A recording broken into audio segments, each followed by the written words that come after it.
Hello, everybody. We're starting in medias res tonight. Hey there, hon. We're almost halfway through the first run, it looks like. Everybody doesn't sing.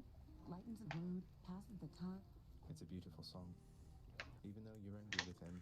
Orpheus, I mean. Oh, it's not Orpheus' song. You kidding me? This one's all mine.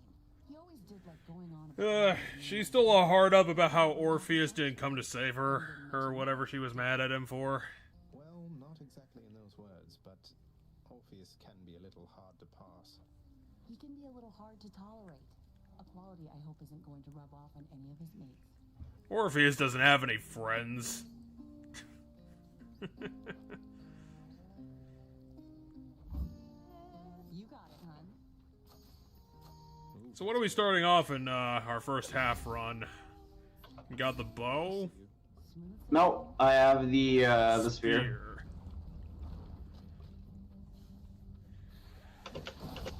Yeah, all I saw was you just were carrying around a pointy thing for like a half second before I had to go do up the settings again.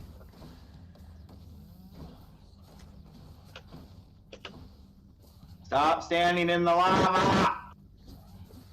Well, it seems like you're already dishing out the good numbers on level 2.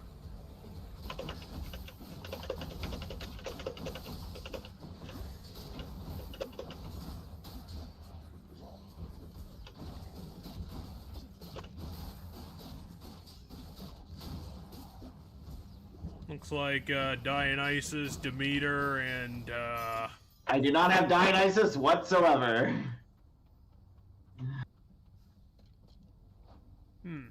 I have Artemis, I have Aphrodite, I have Demeter, and I have Zeus. Oh god, why the hell were you talking to Aphrodite of all people? Because she showed up on the run, and her stuff's not bad, it just doesn't give you... It doesn't make you stronger damage-wise, it makes you stronger... It makes you stronger, like... Effect-wise? Well, it makes the enemies weaker, how about that? It makes you tankier, because it makes the enemies... That's your... I mean, that is 2 more dashes, that's pretty good. Well, now it doesn't matter. It is still 2 more dashes. I realize I'm not going to get the one I want because I don't have an ultimate ability yet. I wanted the one where it automatically charges my ultimate ability, but I don't have an ultimate ability yet, so that reroll was wasted, but it's fine. I have a bunch of rerolls stocked up. Unfortunately, Zagreus is not Kratos right now.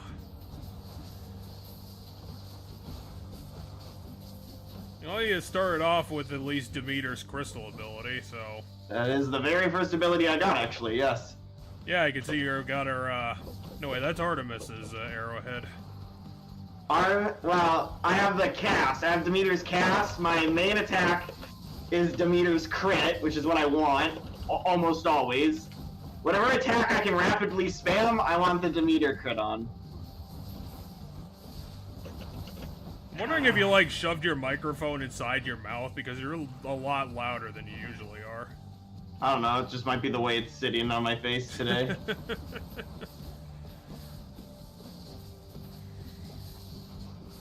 It might be that my volume's very loud, so I might be just talking really loud to compensate. Possibly, that sounds like it might be what's going on. I don't like how much damage I've been taking, though. Yeah, you started this at what, like in the high 40s? That's one of those high risk, high reward dealios. It's not really not. I've just been getting hit by things I shouldn't. The spear isn't a punch everyone Well, and then it'll give you some ability. The spear locks me in place longer than I feel like it should, or I feel like I think it's going to. That does make sense. I have to abuse the spear. length of it. I have to abuse the length of it as the strength that I need to compensate the weakness I'm having. Yeah, you don't want to lose a reroll on the Hydra this early on. I don't know, if you can start getting back some of your health, I think this is pretty much a shoo-in at this point. Although, I mean, we've said that a few times in Elysium. Suppose there really isn't a guarantee. That victory of yours shall be shortly. Defense hold power. Your two best friends can always shove your head in a toilet. You only need 4 more rooms to get the next level 3. And then you'll have 20% chance. Ah, I fucked myself. So I accidentally went into the first area with the acorn, and now I can't pick the acorn back up Well, for the rest of this run. So that's gonna make boss fights a little wonkier. Let's go and see about. I guess you're just gonna have to prepare Zagreus for an inevitable swirly. We could get a bit more HP with this. Otherwise, we could just do the increased backstab damage and stuff. Well, considering you already got 90 Payment in full. HP, you're probably good. As long as you're not gonna get completely Well, fucked and I up. have a really good boon for if we find HP along the way. So I'll pull up in a second from Artemis. Artemis gave you 2 Christmas presents. Any chamber rewards that offer me max life give me 42% more max life. That is a pretty big number. Yep. Huh. Oh, the sad part is I never found the first hammer. I don't know why, but I never did, come to think of it. So this is the only hammer I've gotten right now, is the one... Well, the Right game was here. so busy dumping all these good boons on you. Couldn't have True, space for I faces. do have pretty good boons to start already. How rare is it to find a faces in Elysium of all places? I feel like What? we usually You're find them in level you're- 1. You're guaranteed to find him in Hephaestus, or in Elysium, and you're supposed to be guaranteed to find him in level 1, but I'm not sure if I missed it and just like failed to see it, or... I do appreciate that you killed an enemy in this room before it was able to even spawn in. Just like that thing that you just pasted. An attack. What the fuck is Flaring Sun? I don't think I've heard of that before. Flaring Spin? Are you Not really Flaring using your Sun. Are you really using your spin attack like ever? Seems like you're just stabbing everything. Not often, but Pulse for 40 doesn't sound too bad. I think you're probably just better off getting triple jab. Yeah, what I'm curious about with triple jab is Slow you down. well, no, not slowing me down. I'm curious if I can hit enemies multiple, like big enemies like bosses multiple times with it, and see if that increases, like, you know, if I get 3 hits against It doesn't seem like. It seems like it's more crowd control unless you have the biggest enemy on the planet in front of you. Right. It does combo well with the mark ability though, where I mark enemies that I crit. Because then I can crit 2 guys in rapid succession. I wonder what we're going to be getting nowadays, considering now that we've got... I don't know. Are we going to get a lot more boons now that we filled up so many of our slots? I was gonna say I really only need an ultimate. Well, that's your only missing piece. Oh, good, second hammer. Hey, Zagreus, you're doing really good now. Oh shit, we have to do really well in this room because then I get the extra health. I get a normal 25 health thing, but it's 36 because I get the 40-some extra percent HP, so it's worth 30-something if we beat him, and then I also get the Hephaestus thing. Can you really beat a man who sees through his weapon?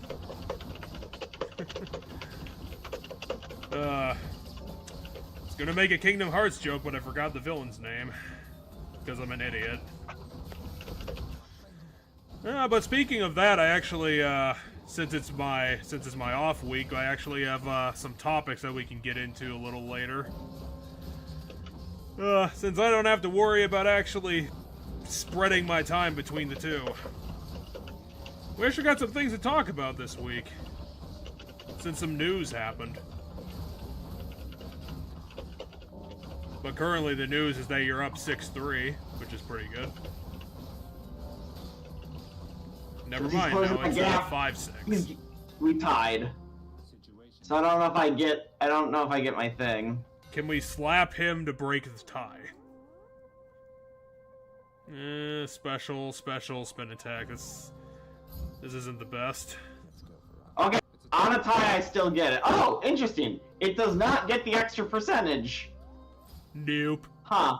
Ooh, did not Demeter and get the extra- Zeus. That's a pretty boss team up. Should we go for Okay, Zeus's I think ultimate? I forgot what I think Demeter I want- does. Doesn't she, like, just put snow everywhere? Or is she just like a snow tornado? Whenever you cast, damage enemies around you and... Whenever you cast... Hold on. What about Frozen Whatever- Touch? Damage foes around you and inflict chill. Actually, Nourish Soul would probably be a good consideration. Considering you're kind of about quarter alive.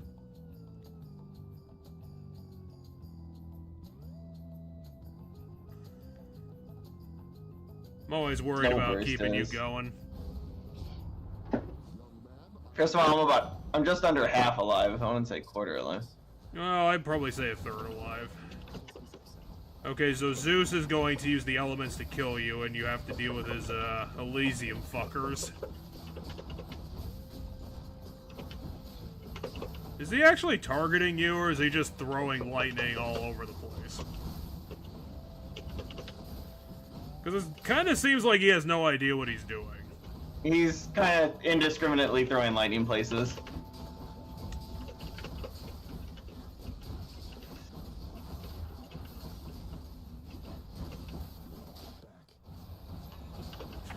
Why'd he say back? He didn't die. I just saw a not- subtitle, it was just one word. I think he was saying, like, get back to the enemy.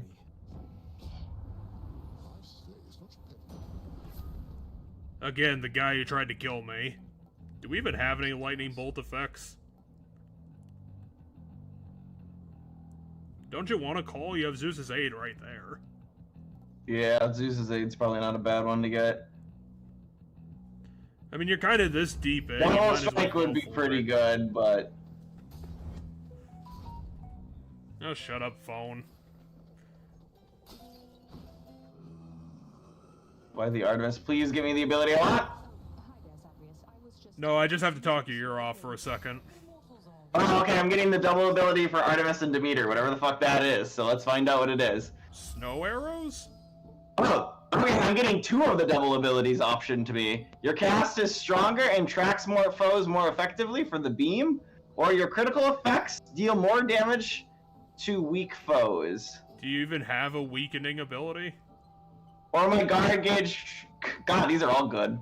Yes, I do. I just haven't been I've been using it against bosses more so than against other enemies, but... And not in the last boss, but... I don't know about Crystal Clarity, considering that's a 10%. Not gonna lie, I think the Hunter's Instinct, every time I crit, I Wait, charge my ultimate Can we faster. re-roll these duos? I mean, I'm not gonna get duos again if I re-roll them. I'm gonna get 3 different abilities. That's not how the re-roll works. Dang it. Fuck you, game. Okay, let's go with Hunter's Instinct then. I was gonna say Hunter's Instinct, otherwise I'm kinda tempted to see... It's 10%, it's not that good. But I wanna see how it tracks more effectively, because this is a lot of damage, and if it can track better, I wanna try it, just to see. Well, fucked. You really want to talk to Artemis for the 5th time? Yes, because the Artemis abilities are super good. Well, now you have to fight a Minotaur for them. Doesn't seem like a good trade. Says and does. Unless she'll just give you Excalibur. And I don't think that's kind of Artemis's whole deal. He found me when he died, and he used his influence to bring me here. That's nice of him and all, but sounds like you're even to me, seeing as he killed you in the first place. Wait, what? We're not. So his he best said- friend also killed him? Yeah, he said the Theseus slew me in life. However, in death, he went and found me in, like, essentially the hell monsters go to, which isn't good, and brought me to the good afterlife. Because, you know, heroes can do those things. And that is why the bull feels indebted to. So they're not, like, actually friends. Oh, look at how much faster that tracks! That is really good tracking. You do realize when you're clipping your mic, I can only hear about half of what you're saying. Did you see how well it was tracking? It was pretty fast. Like, it's basically he can't get away from it fast. Well, you can't get away from something when it's like 5 feet away from you. Or maybe that's like the shittiest crystal ever. Here, I'll cast one on the opposite side. See how fast it's moving as he jumps around the room? I don't even know if he's jumping, he's just kind of moving quickly. Oh, there he kind of jumped. Fight on, says the guy wearing an invincibility shield.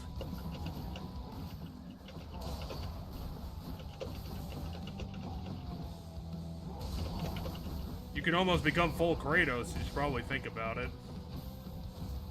Although maybe not now, considering he's a quarter alive.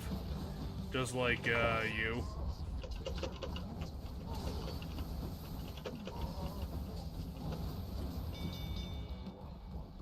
Oh yeah, I forgot, you don't actually kill him. Because of the power of mystical rules. For the fight. In the name of Hades. Why would you call out... What? Your collectible crystal That's a strikes... really good one too. If you leave it sitting around, it'll hit things nearby it every second. Yeah, it's a lot of damage. Is it like 70 damage? I mean, yeah, but it's a lot of free damage, especially when like my fighting style right now is gonna be drop them so their lasers run around. Yeah, you were kind of an asshole the last time we talked. Well, I guess we're gonna be an asshole back, Patroclus. Well, nice thing. Patroclus. Patroboy. You didn't want to talk to Hermes and his fast feet. You don't want to talk to a man's feet. His feet's got magic in them. What happened to those enemies that used to exist? I killed them. They were like there, and 2 seconds later they all exploded. That lightning's not helping anything. I mean, it would be if the room wasn't as gigantic as it was. Also, nearby has a weird concept considering it was striking like 10 feet. Look at that, it's striking like 10 feet away from the crystal. Yes, it has a much farther range than would be necessarily first thought. I wouldn't really call that nearby, Zeus, but then again, I'm not a magic lawyer. Maybe you need to read your contract a bit closer. You should just get Hunter's Mark again. Or he had Deadly Strike in there too, so... Fair is fair. Life Essence, obviously.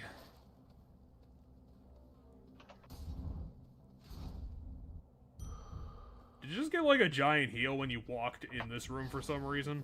Yeah, that's what I got from Patroclus. Huh. I'm also gonna get it after the Hydrolite fight. Gold. See, I restored 30% of my HP when I walk into already at rooms. the boss too. So I'm at full health going into this boss now. It's been a quick 9 rooms. But yeah, watch how much damage this does if I just leave the crystals in the middle of the room. We have fought you like 17 times, Theseus. Shut up. I'm sure word's gotten around. Good, for you'll get nothing of the sort. The gods are on my side, not yours, monster. What? We really need to give that guy like a permanent swirly.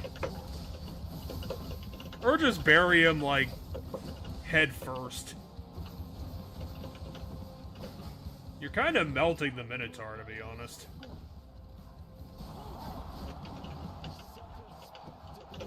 The problem is that they just have way too much fucking health for being bosses.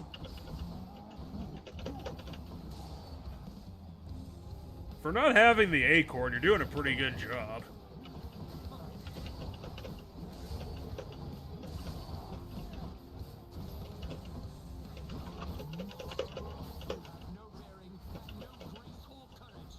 What the fuck are you talking about? I have, like, all of those things. Did he hit you with his AoE attack through a statue?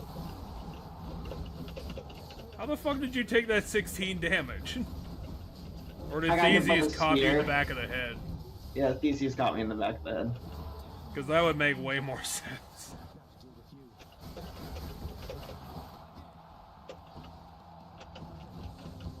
I think the problem is you're not going to really get the benefit of your lightning attack when you're doing the long range cast. But I'm not really going to tell you what to do.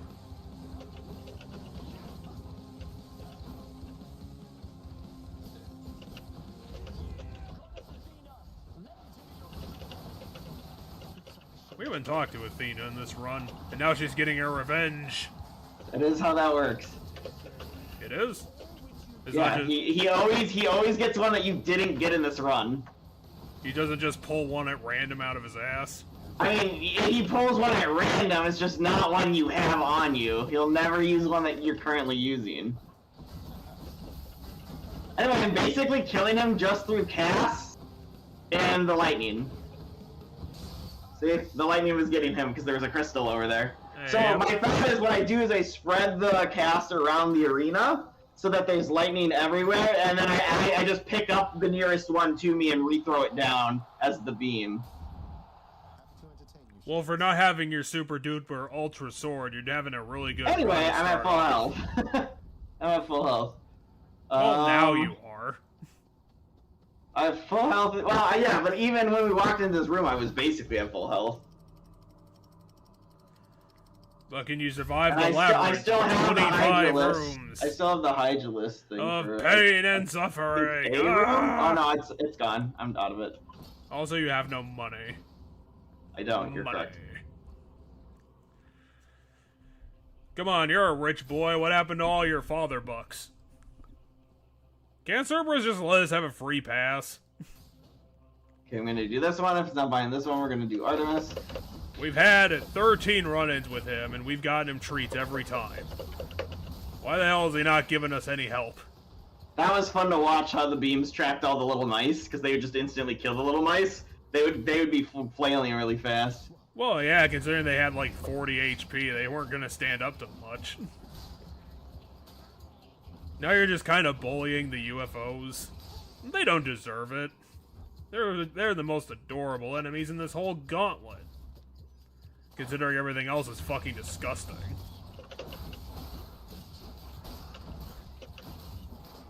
Well, you managed to beat the snake crystals at a tracking off. But can you defeat the guy who's wearing armor? Look at how tough he is. Unfortunately, he does not have ethereal lasers, so that's kind of a drawback. Why you laser in the poison pool? It's just trying to help you. Ow. I got really fucked by traps in this room. Because that's the thing I have on for the difficulty up is traps do absurd amounts of damage. You're getting a bit too cocky. I mean, it wasn't that I got too cocky, it's that these traps are really bad for the way I play specifically. Like, I always get hit by these stupid traps. Because I'll step on the switch, freak out, and get off the switch, and then walk immediately into the trap. So literally 2 hits of that trap killed me. Like, that's how I died. I got hit by the trap twice in this room. I suppose it was a bit odd that you were killed by something that did 150 damage. Yeah, it was the traps doing that much damage. Gain $13 for 33 gold. Not the world's best trade. God damn, we still don't have any money for this shop. It's kind of bullshit. Go on, get Nourish Soul this time. Why? It'll heal me back to full right now, but like, I don't know if it's worth. Because you need to be more alive. This is way than not better. alive. If I don't have my crystals, I deal 10%. I take 10% less damage and I deal 20% more. That's way better. But think about the 150 HP. Also, this is super good because the chill slows enemies down, which will be really good against the boss. Well, you're already Both of these are fighting really him good in against the boss. You're already fighting him in a snowfield. How much colder do you need it to be? Which tunnel? He's a man made of lava fighting him in the winter. This type matchup makes no sense.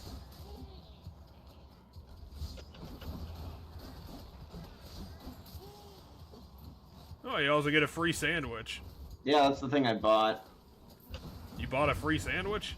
I bought the thing that makes it so... Oh my god, get these stupid lasers. Nope, you're taking 2 damage every half second. It's the law of this room. See, that's how they make it more challenging.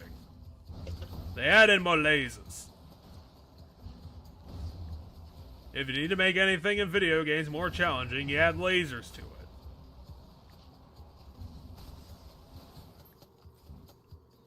We can do that to Zagreus, we can do that to rooms, we can also do that to snake men.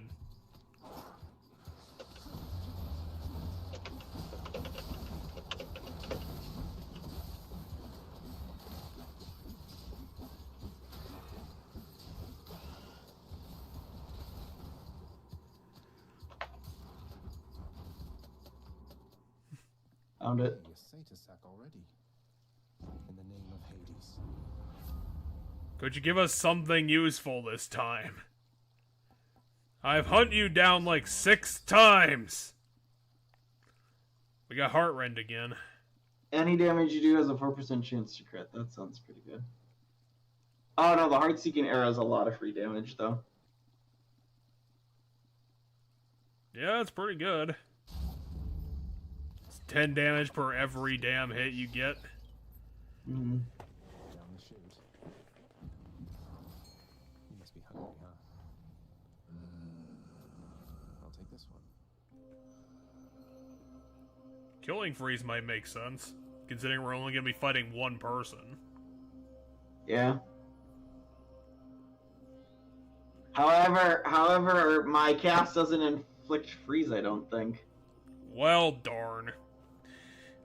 You forgot the combo piece to the combo. Because I don't...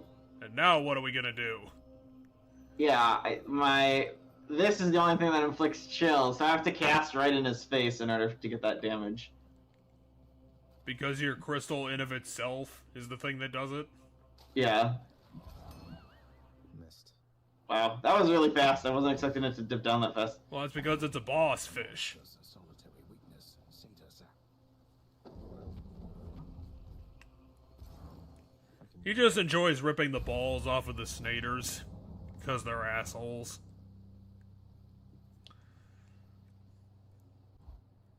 Okay, you got a pretty good build, but is it Hades good? You're never late, Father. Well, considering he has the ability to teleport, She was the queen. I can imagine he Queen wouldn't of the be. underworld. My queen. Commanding reverence and awe and fear. She was not just... What was the term you How the used? hell is she a consolation prize, considering she's the end of every run? You are as No. disrespectful to her So, as you Zagreus said that marrying her was a consolation prize to Hades. For being the god of the dead? Or something. I don't remember the exact specific, but he referred to her as a constellation prize, which is actually a pretty apt way of describing most gods' romantic relationships to one another. However, not Persephone and Hades. They are once again kind of the only healthy-ish relationship in all of medieval Greece, or at least the one that has no problems. They didn't marry anybody else. There's not them going around screwing other people. Hades never really screwed other people in the legend. Same with Persephone. They only married each other. The only issues come from the original story of the marriage, which makes the marriage sound unwanted from Persephone's end, because she was kidnapped. But a lot of stories nowadays rethink that and make it more like it was a planned thing because Persephone didn't like to be amongst the other gods. That is an absurdly low bar for the gods. Tisk tisk. How dare you not understand relationships? You didn't even respect her enough to tell her what happened after she left. But what am I saying? I'm too busy with paperwork. I don't have time. Explains all the terrible choices you've made. Fuck you, son. the terrible choices I've made. By the time you have existed for as long as I have, prey you will have made fewer. Although I fear you shall surpass me. Zagreus' entire life has been a mistake. You can't beat me. I have an infinite number of problems. Oh, come on, Hades. I have access to like 6 different weapons. Why the hell do you only use the one every time we talk to you? Have some variety, jeez. Dad doesn't understand how to dad very well.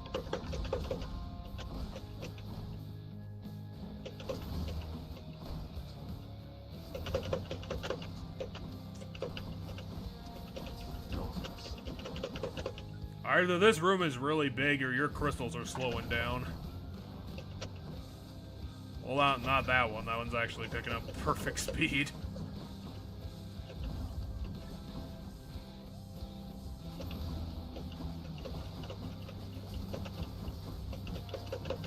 Okay, so he summoned crystal skull things, and I'm not sure what that other guy is doing. He's Oh, the it's one of snake the that hops Hades in and out of the heads. ground. It's one of the Hades heads. The Hydra heads. Hades is Hydra heads.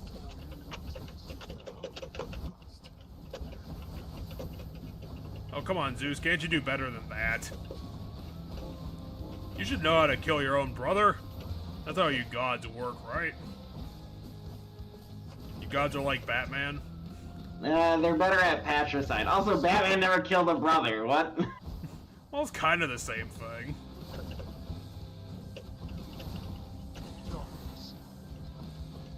Batman probably has a file on how to kill It's his interesting father that I in can the use the- universe where he's alive.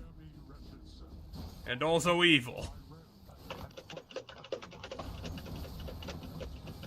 Have the fists always had the ability to stun you? Yeah, the hands always chain me. That's what they do. I like how the chains help know where he is. Like, watch the beams when he's invisible. They, like, just immediately go where he is most of the time. I suppose that'll help a little tiny bit. Considering he's probably impervious while invisible.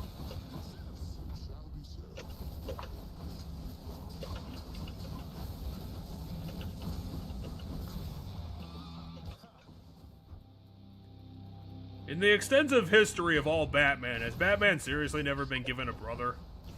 Yeah. It's kind of surprising.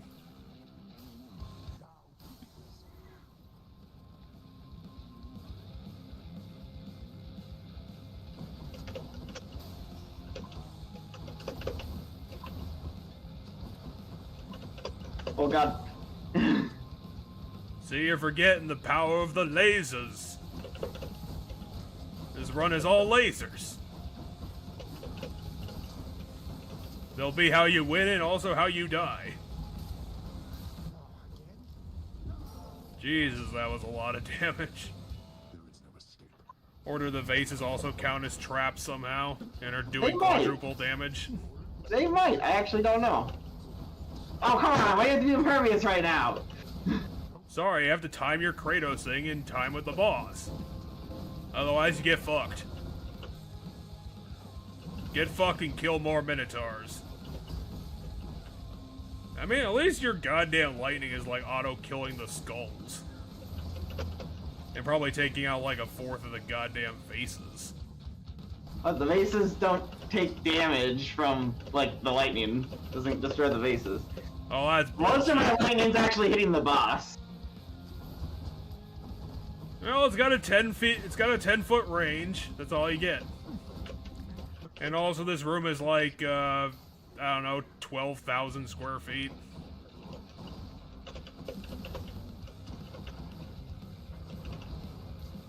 I mean, as long as you don't get It's like caught. all the damage he's taking while,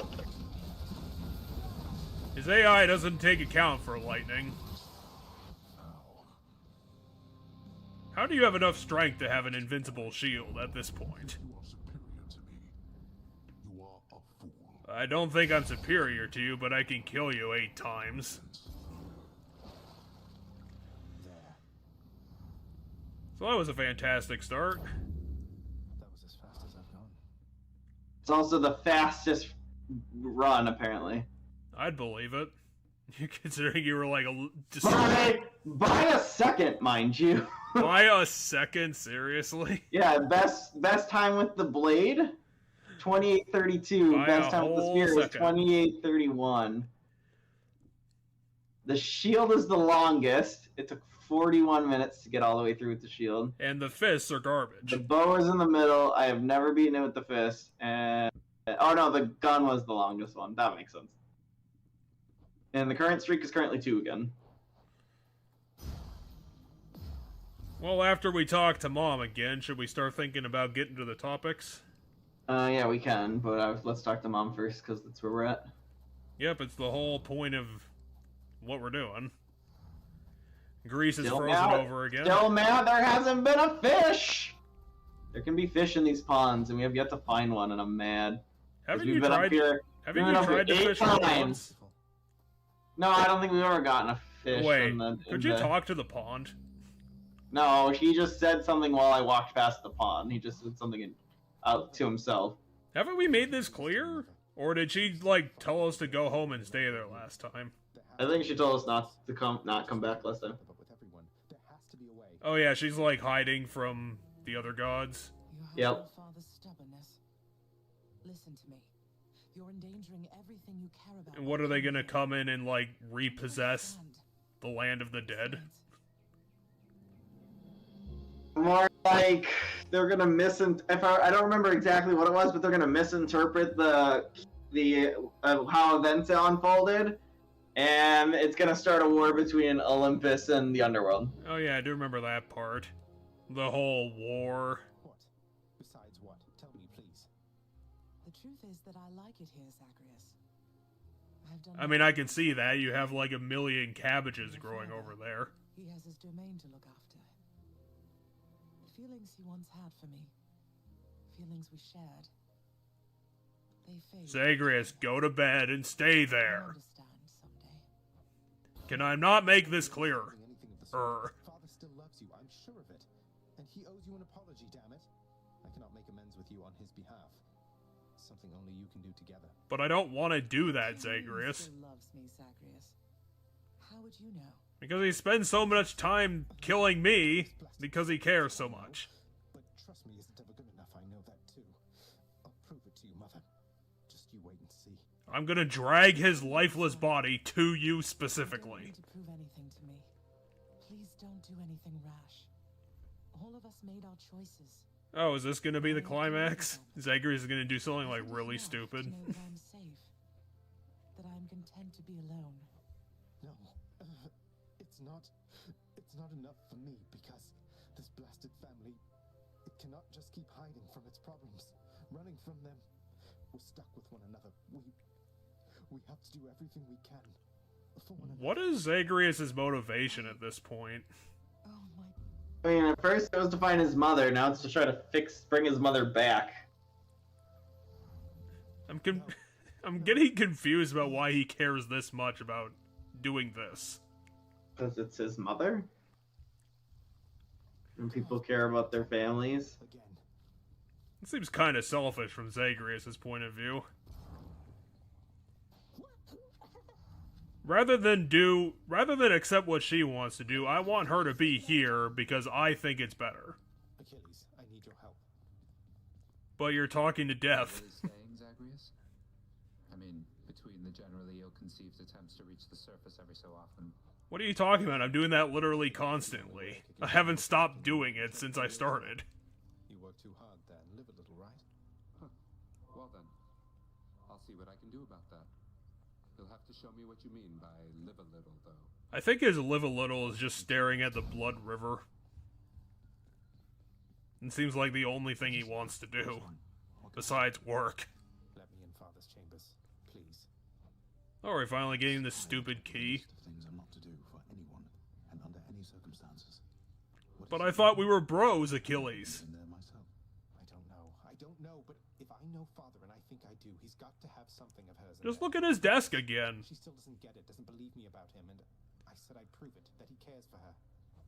All right, slow down. I understand. Look, this can get me in a lot of trouble like you've no idea. I mean, you're already in hell. How worse could it get? And be quick while he's still out. They're in the underworld. It's not quite the same as hell. Or is he just gonna drown you in a river for forever? I mean, he could, yeah, but like my point is the underworld isn't inherently hell. Anything I can do for you right now, or maybe like. Let's give her nectar, just for old time's sake. Wild boars. I want you to know we all appreciate you do so. Don't work yourself too hard on my account, okay? Considering the amount of snakes she has, she probably should be holding like 3 dusters. Hope Orpheus is okay. Oh, we can talk to Nyx again, and Orpheus is dead. As comfy as it looks. We can also talk to Meg. Flattery won't get you anywhere. Haven't we given her like 7 nectar? How things used to be. Mm-hmm. Why is she still like pissed at us? Doesn't mean I won't keep trying. I mean, I know we've killed her like 15 times, but still. You and your sisters really don't get along well, do you? Electo and Tisiphone and I each have a different outlook, I would say. We've learned mostly to stay. Yeah, I would say that, considering you're the only sane of the It 3. doesn't sound like a healthy basis for a relationship between siblings. Aren't you lecturing me about healthy relationships with families, Zagreus? Your family, your father's family. Isn't it? And yet I will continue to serve him throughout my entire immortal life. I mean, Fair point. she's not saying she won't serve him. She's just saying your family's got a lot more issues than mine. Our relatives, aren't we? And yet I work for the guy. What's that say about me? Tighten parents into pieces. Nothing. You can work for someone that has a terrible home life and doesn't affect you at all. Well, how do you know it won't affect you, Meg? You're in the same position as his kids. Underneath his giant boot. At last. Nyx, I encountered Demeter. You've encountered her ages ago. Yeah, Persephone. but she mentioned specifically for the first time. Didn't you think, under the circumstances, that was something I should know? She mentioned Persephone by name for the first time in my most recent conversation with her at the beginning of the last run. You missed it. Listen to me, child. What you know or do not know is for your protection. Your protection and your birth mother's as well. Why can't Nyx just tell us what's going on, considering she apparently But I knows? can do no more about them now, except to caution you. How is Nyx smarter than Hades? We're understood. No, can't go this way just yet. Wait, why Oh. not? Because I have to get into Father's chambers, I think. I guess you can't go to the next story element without the next story element. Which one's his chambers? Is it this one? Well, there's only 2 locked doors. It's not like it's in the ceiling. Oh, there it is. It's a picture of her. Well, then why can we look in Next his to the closet? bedside. I don't know. Stoic lord and master of the house possesses wealth beyond imagining.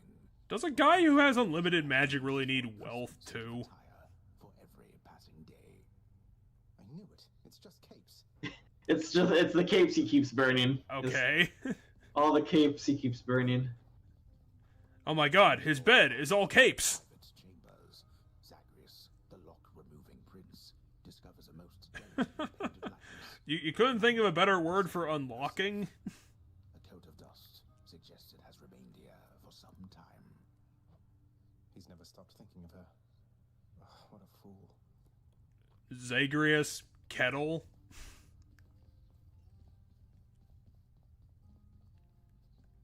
That chest is bigger than Zagreus. What the hell? Indeed. I did, thank you. But what does that prove? You didn't even take it with you. You just left it there. Where'd Orpheus go?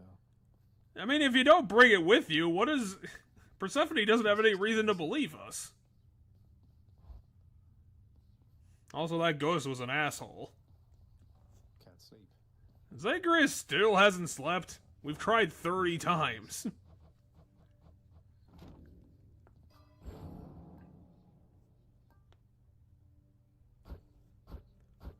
No way. I mean, it's 29%. That's a lot of money. Dumped into a number. Okay, what's your feeling this time?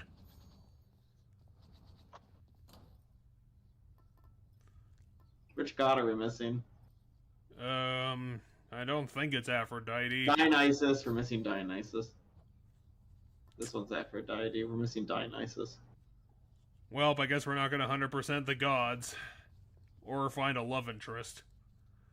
Yeah, we're not gonna find a love interest before the end of the game, that's for sure. It's almost like they shouldn't be that fucking needy. What a bunch of jerks. Because how close are we with, Let's just have Skelly be our love interest. Hold on. We're getting close on Thanatos, because I think it's like 7 hearts? 1, 2, 3, 4, 5. Yeah, I want to say it's 7 hearts. We're probably like just about there on Meg. Oh no, we're Thanatos and Meg are the same. Okay. So we'd have to do 2 more runs just to start it. Well, poo. I have the Artemis thing equipped to do.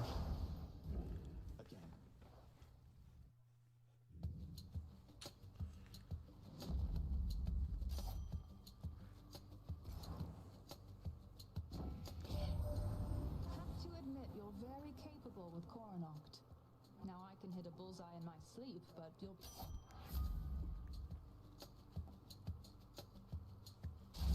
Not especially rare, but, you know, it's functional.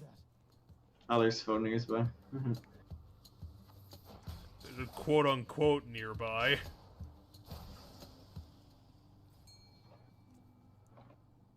Come forth, fishes. And Zagreus misses again. The hellfish.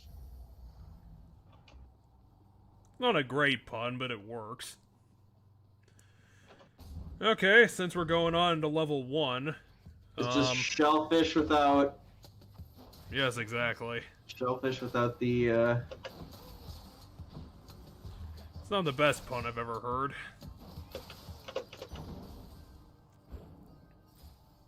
Zeus or a level up. I think, well, Zeus isn't the worst to have. We'll grab Zeus again. He's pretty middle of the road. Yeah, he's pretty middle of the road. Okay, since we're getting into another level 1 run, I did have 2 main topics I wanted to bring in today, depending on what you want to talk about. There's the thing going on with Unity, and then there's the Nintendo Direct that came out recently. Thought we might get something out of that. There's a lot to talk about, actually. It's been a heavier week than usual.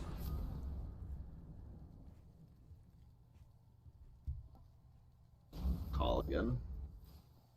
You want to build that shit up early. I mean, it's just I'd rather save the other 2 the dash. No, it wasn't the dash. It was the I think it was the cast and the special. The call, and I'd rather leave those for different characters. Oh, you ranked up your deal. You ranked up the arrow you keep in your pants. Don't want. And I have to take, okay.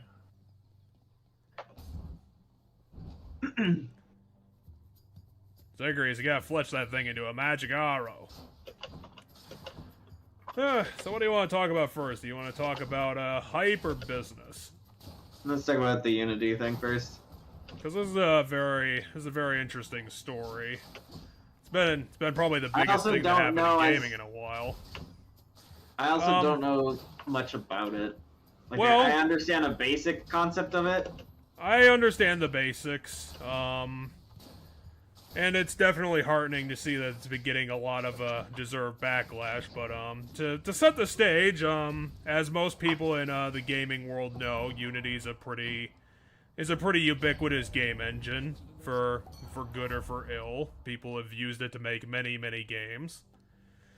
And normally it's been, you know, pretty average business friendly. I don't think Unity is honestly, the things that Unity does that are bad are usually bad for Unity itself, not really for the people who use it. This one's both. Yeah.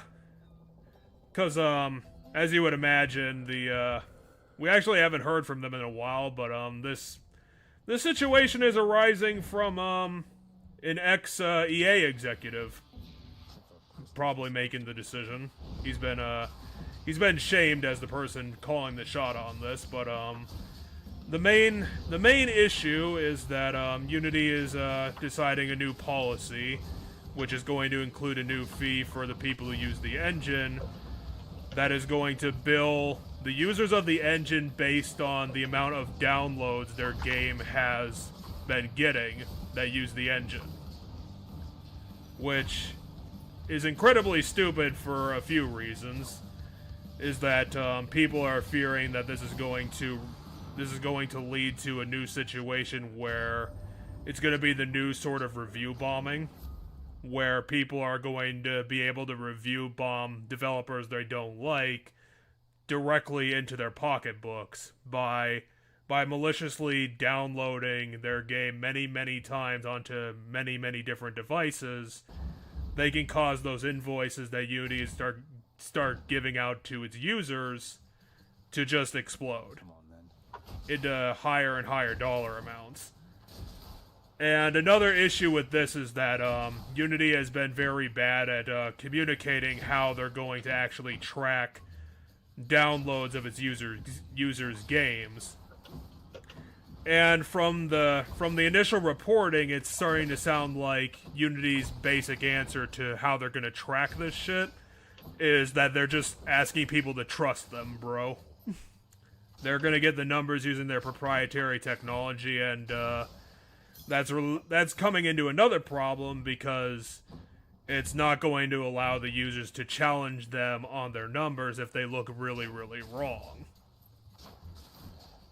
So the backlash was pretty staggering and immediate, where a lot of developers were coming out against Unity saying that they're going to have to stop using the engine and try to switch over to an alternative because Unity is putting this fee in place that it loses them control over their finances. Because, as I said, there can be malicious actors who are directly affecting the finances of small developers. I've even heard stories about a couple of developers were going to attempt to drop their game entirely, give away a bunch of copies for free, and then just drop, I don't know, ownership of the game, or they're going to delete it from all marketplaces to avoid the issue entirely. Mm-hmm. But yeah, it's raised an incredible amount of shitstorm because a lot of the notable smaller developers have come out against Unity specifically, and basically going to sever all ties with the engine itself until this is fixed in an appropriate way or just stopped entirely. Right. So a couple of things I know about this. One, the argument that they use for it is that, it makes it so that the big companies have to pay their fair share because their games are going to be downloaded super much more, which is kind of true. But yep, as you mentioned, the review bombing process of it, which you mentioned multiple devices. No, you don't need multiple devices. I can, on my computer, in about a 20-minute time span, download the same game twice. Pretty easily. Doesn't matter if it's a AAA game or an indie game. If it's an indie game, I could probably do it 80 times in 20 minutes. I mean, that's fair enough, but I think that was brought up more for the casual reason where people will download the same game to multiple of their devices just as a natural thing. Yeah. Well, that in and of itself is already dumb. I also think it's dumb that, on my Steam account, I have the game, I downloaded it, I played it, and 2 years later, I want to download it again because I uninstalled it to save space. But I'm like, let's come back to it. Hades here was uninstalled before we decided to do this. And that they get charged an extra time just because I wanted to save space on my computer and came back to the game 3 years later. No, that's dumb.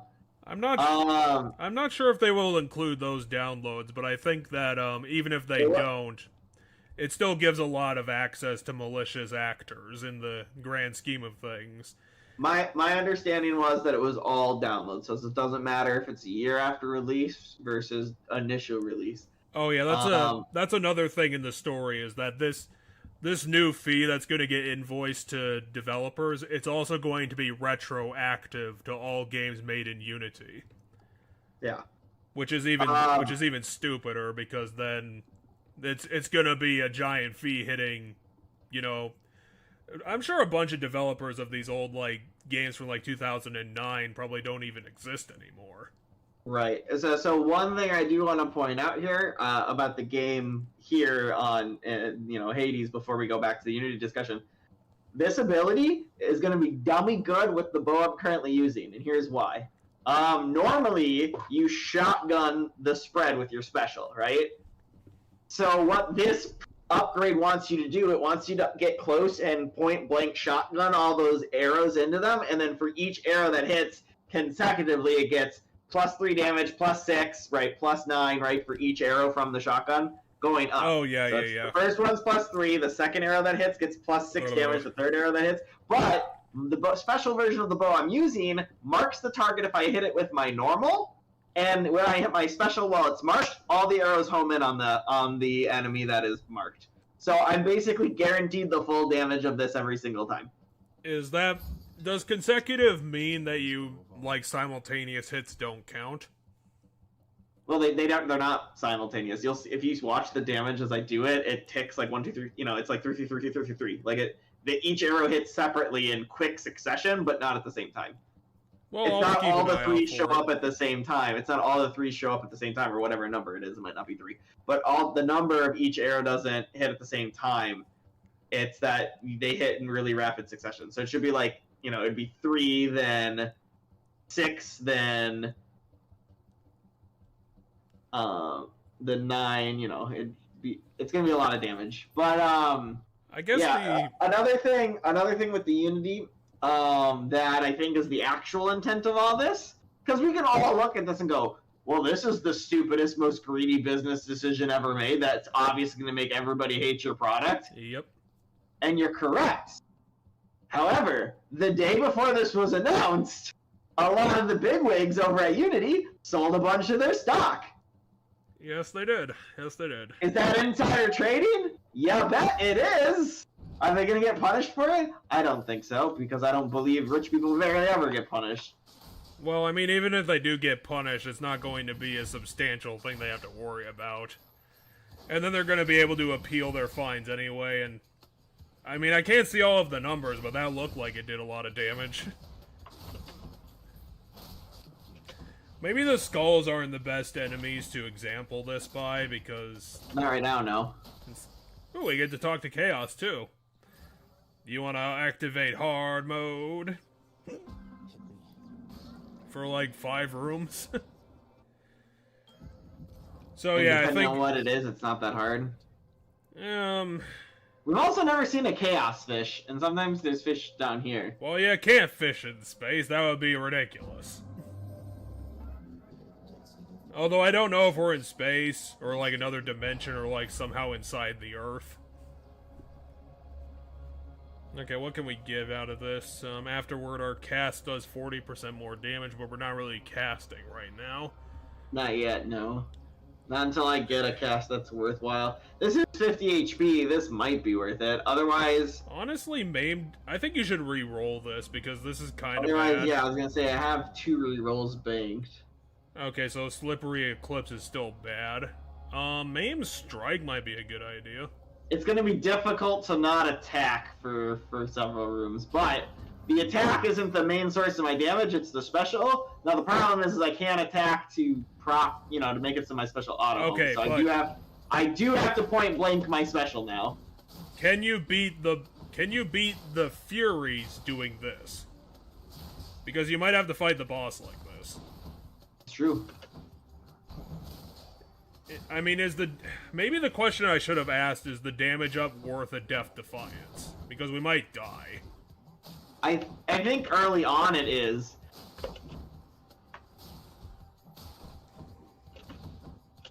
So, yeah, essentially, it seems like this is going to be the biggest self-own in, Unity's history. Because, it seems like small developers from unknown to well get money known from are this? basically just going to jump ship at the earliest opportunity. I'm gonna see if killing the enemies gives me money. Money. I don't actually care about the gems I'm getting for this. I care more about... You want money to buy your health back if you need it? I'm not getting money from killing these enemies. No, I want money. I want 150 so I can buy the whatever god is gonna be in there buffing shit. Because the next place is the shop. So you're right, by the way. I am probably gonna have to fight the boss after this shop room. Fudge. Cheers. Claiming these. Can we But sell yeah, these bye. diamonds to make more money? So I mean we might luck out and there's gonna be one of the golden. Okay, it's Poseidon, so I'm not actually mad. I'll just buy the HP probably. I guess I wonder if Unity is going to be brazen enough to try and, do you think they're going to try and basically ignore this and keep going? Oh yeah, no, I think this is not. I think the goal of this is to bankrupt the company and to make a bunch of money for the rich people in the company. I don't think this is actually. I don't think the goal of this is actually to like do good. I mean, unless like somehow everyone is in on the scam, I would find that to be highly doubtful. It's not that everybody's in on the scam. It's that enough of the rich people are in on the scam. Yeah, The but you're normal gonna have... employees at Unity are all gonna get fucked by this.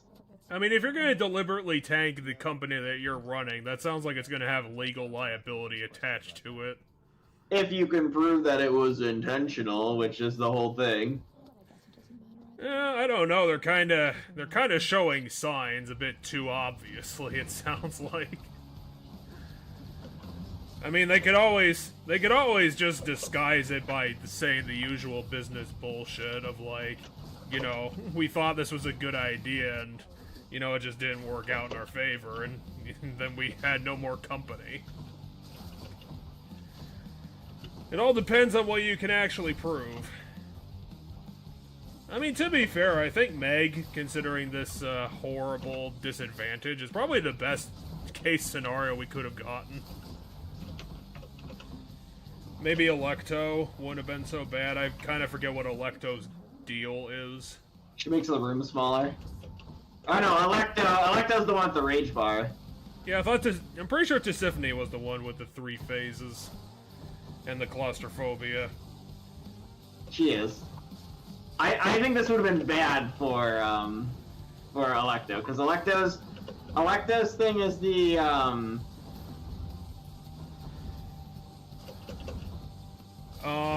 But yeah, from this Unity thing, if changes aren't God. made, if substantial changes aren't made in the policy, we could be seeing probably not a huge major change, but definitely some pretty substantial effects, especially if small developers start deciding to pull their games entirely from sale to try and avoid the fee. Because I could definitely the see ads that. are getting super annoying. The ads being around is getting really annoying. Literally, the second I kill them, they're back, and I can't both focus on getting close to her and having them around. It's hard, but I mean the advice would be to just try and nail Megara as much as you can, because as you said, the ads are infinite. But I get that, you know, it's not possible every time, especially since she has her invincibility modes. I mean, you are getting decent damage when you get it.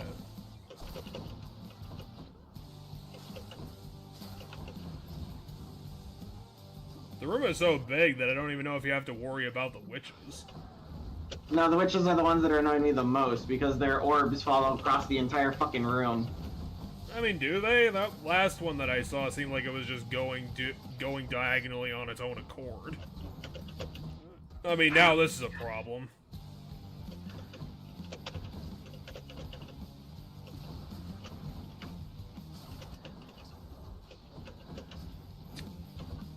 Okay, do a quick save. And there's my Death Defiance. Or at least you're only gonna have to go through one of them, because Meg only has a quarter of her life left.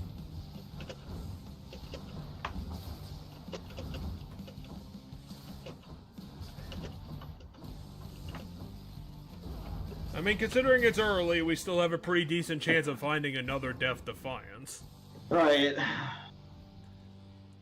Yes. So, yeah, the two things I could definitely see coming out of this whole Unity garbage is that, like I said, I could see that a substantial number of Unity games might just get pulled from sale entirely and just be completely off market. Okay. And I could see this producing pretty significant small developer delays Going up. in development, because now they're going to have to worry about trying to find the best alternative and switching over any work that they can possibly salvage into a completely new engine. Yeah, that's the people who made the There was a lot of developers that made the messages. Metrovania. Yeah, but the big one I kept hearing about was it's the Metrovania I can't remember it either. Hollow Knight, the Hollow Knight team. Oh yeah, Team Cherry, I think. Yeah, but It's Cherry there's like a sequel. There's a sequel to Hollow Knight. Oh that, yeah, Silk Soul. that they were working on that is apparently in Unity, and now they might need to like put the game back multiple years. Oh, that's gonna be a giant kick in the dick. But I mean, you can't fault Team Cherry, whatever they're called, because they're not quasi-famous. They're actually famous, and people are This super one, yeah. looking forward to the next game. But I mean, just because they're small developer famous doesn't mean they have the money to tank this, nor should they want to. Nor should they. And that too. But then again, this is the business world, and morality has no place in it. I guess I was kind of surprised to hear that an ex-EA executive was the one pulling the strings behind this, because we actually haven't heard EA be a bunch of shitbags in quite a while. No, because everything they make sucks, so no one cares anymore. I literally can't think of the last time EA made a game that was successful. I mean, the sequel to that Star Wars Dark Souls game is done pretty well, I think. I don't remember hearing much about it, but it didn't sound like people hated it. Gotcha. The idiot finds the nut once in a while. Or however that saying goes. All I can really say is my heart goes out to the developers, because frankly no one deserves to have this happen. It's kind of like what YouTube does on a regular basis, except much, much worse.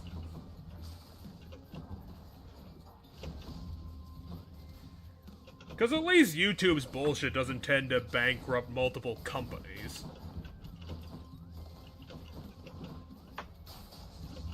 It just kills the passion of individuals. I'm sorry I don't have any numbers. I probably should have brought them with me, to be honest, to kind of give more context to this. I think the very, very baseline was...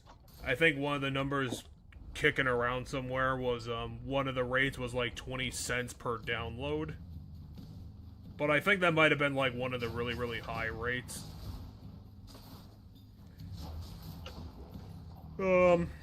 If I remember, I'll try and get some spreadsheets going so that we can, rage on this a little bit more. But yeah, in other news, the Princess Peach game looks fun. Yeah, I was surprised by that. It was one of the only things I saw from the Nintendo Direct that I was actually interested in, was that, they were actually doing another, Princess Peach game. I mean, this is the second time we've heard about the Princess Peach game, but this is the time we got basically more details. Oh, it's the first time I've seen it. It was announced in the same Direct that announced, the new 2D Mario game the first time around. So, like, back in, like, May or something. But it was nothing other than, there's a Princess Peach game in development. And, like, here's one screenshot from it, or, like, one little beginning moment of it that tells you nothing about what the gameplay is going to be like or anything. And then this new one shows off that it's like, oh, this one's going to be,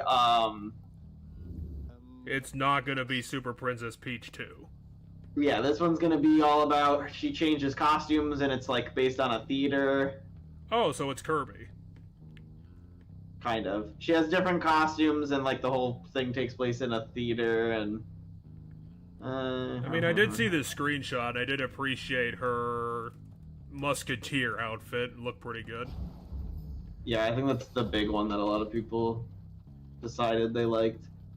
Because as a person who's played most of them, I'll probably say half of the Mario games at least, because Mario is a really weird series.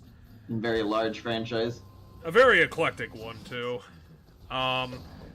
But I did play Super Princess Peach, and for the kind of shit the game gets for having weird themes, it was a pretty good platformer. It was really solid.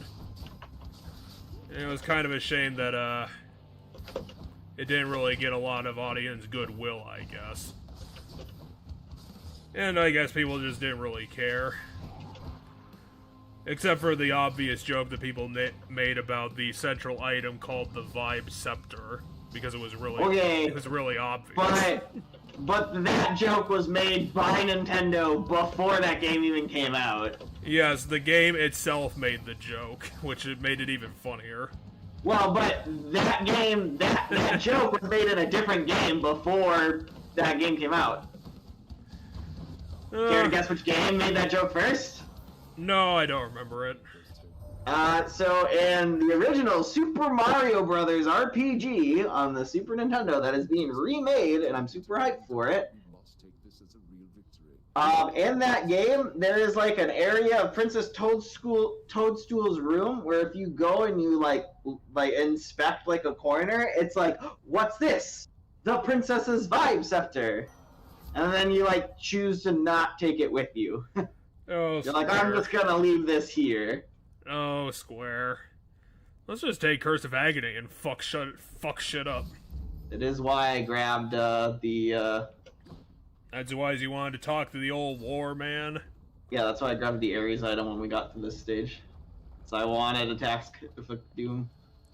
I will say the couple of things that I was surprised by is that first off, Intelligent's gonna find the time to, of all things, make a very faithful remake of Thousand Year Door. Oh yeah, that's hype. I'm excited for that.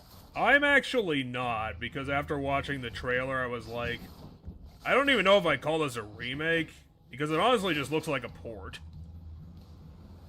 I mean, they're gonna redo the graphics, but it literally looks exactly the same.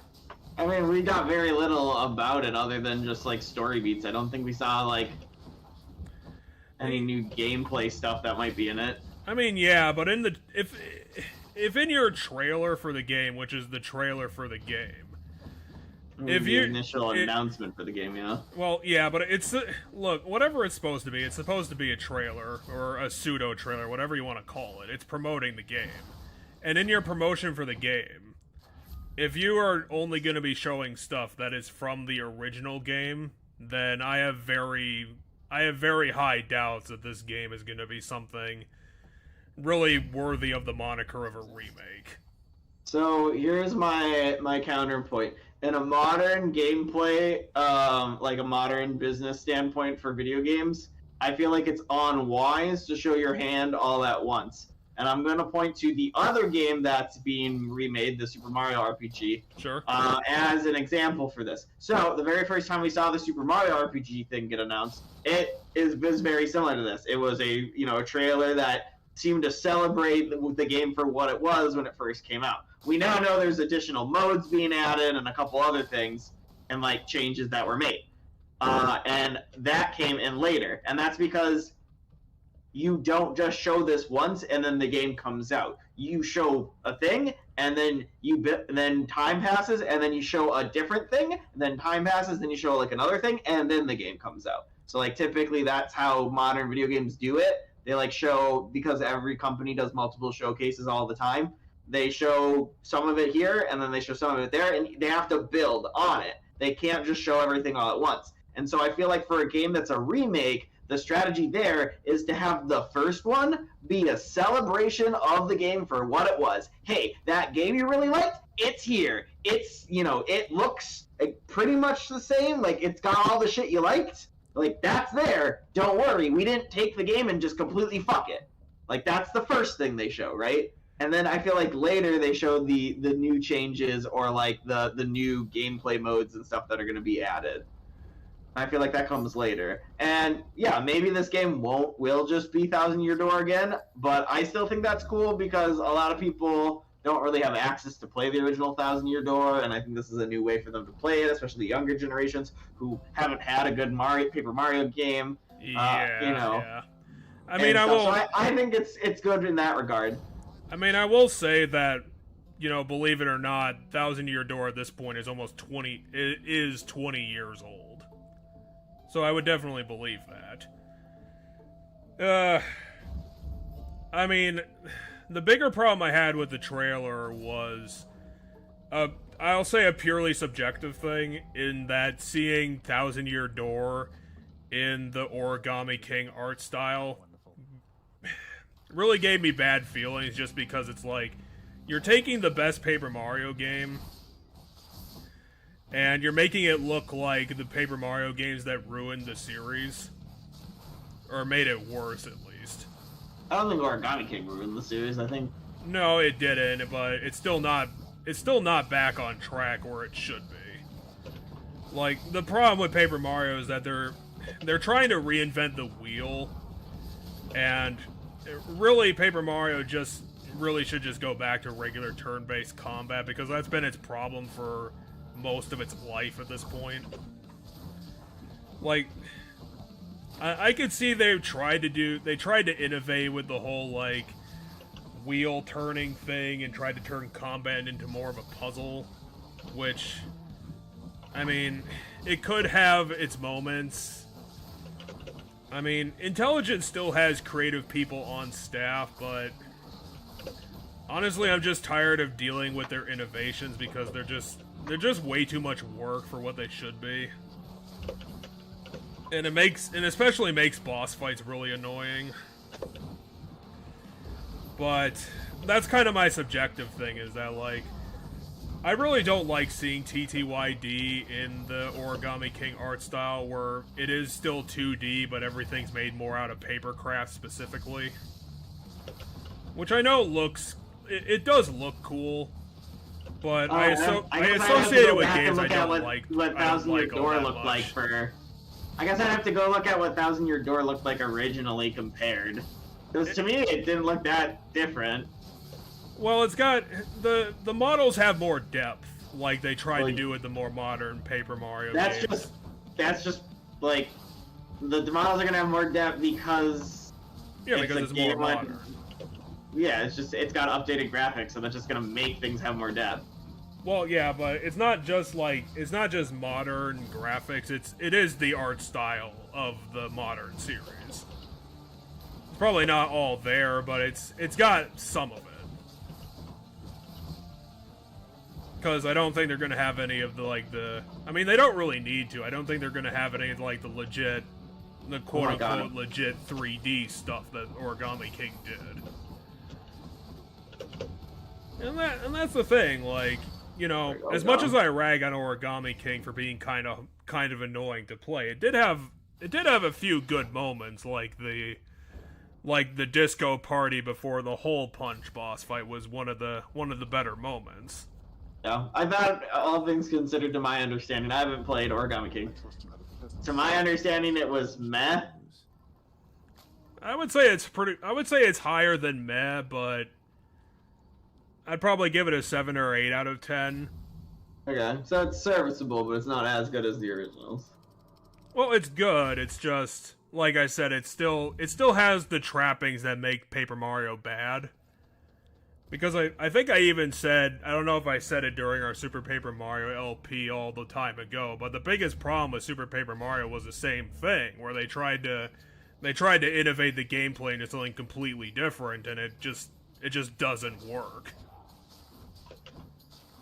Like, it's got platformer combat, and that's really shallow. And it's the worst part of the game. Because the reason I showed it to you is that Super Paper Mario has the best story of the series. But its gameplay is garbage. So, I'm not gonna poo-poo, your view on it because you can have whatever view you want. It's just that I'm not hyped for it. Okay. But the other thing I'm super definitely not hyped for is the other odd decision where Nintendo apparently announced a remake to Mario vs. Donkey Kong.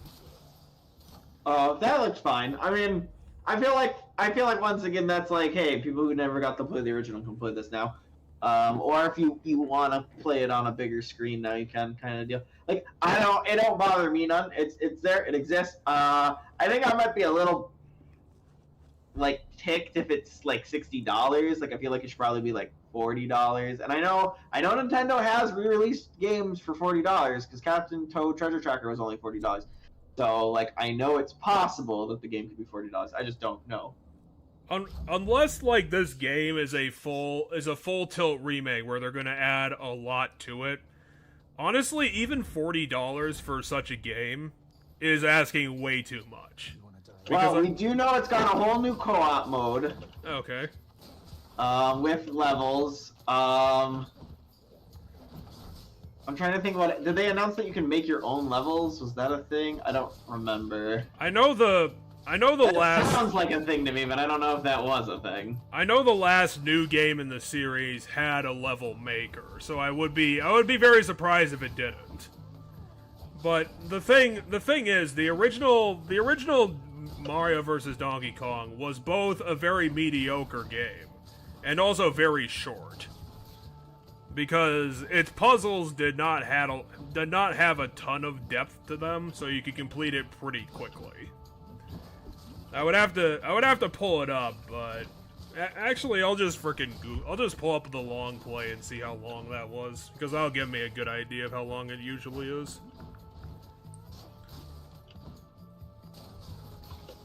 I mean, the thing is, like, I would just have to see the reception to it. Because if this is just going to be a full, like, a faithful remake, I can't see it. I can't see it doing much for anybody. Why did I type that in? That was not what I wanted. And I still do not understand why people like this series in general. Because I've played all 5 of them, and they're usually pretty mediocre. Okay, so according to this, the long play is around 3 hours. So I'd probably say that the game's probably around 5 hours to finish. Like, at best. Which, I mean, it makes sense because if you don't remember, the original layout is annoying for the enemies I'm fighting. The original Mario vs. Donkey Kong was a GBA game, so it being short kind of made sense.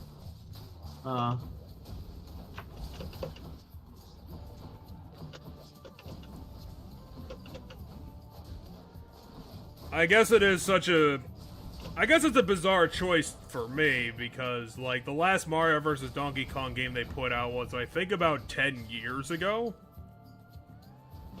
Because that was Tipping Stars.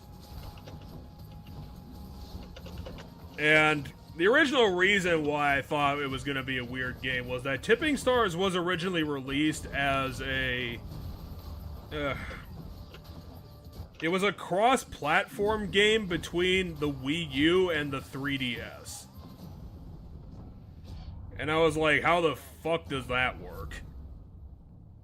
Oh, what's heroic? I mean, it's heroic rarity, but heroics always replace something you have. And look, it's the same damage for the same damage. It literally isn't an increase. But what about Chain Lightning? It's got chains in it. I'm gonna re-roll this one. But yeah, I'll definitely get on the bandwagon for the new Princess Peach game. Because... that looks pretty fun. I don't know, like... literally, I just saw the screenshot, but I was like... she looks like she has a fun time. It looks like they're being real creative. They're finally doing another Peach game. I'm like, I'm on board for this shit. I am willing to get on board for that. I guess it seems like just kind of an odd direct because there were just so many remakes coming out. Like, I know people are going to appreciate the Super Mario RPG remake just because that game is ancient by today's standards. As a SNES RPG from Square, not Square Enix. Okay, your dash creates a blade rift that destroys everyone, or your doom does more dooming. But it takes a half second to activate. How can you quantify all those half seconds? Does Zagreus even own a watch? Zagreus, do you know about the passage of time?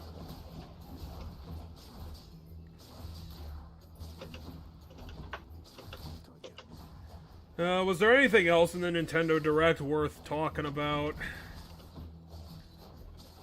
I mean, Pokemon DLC is cool.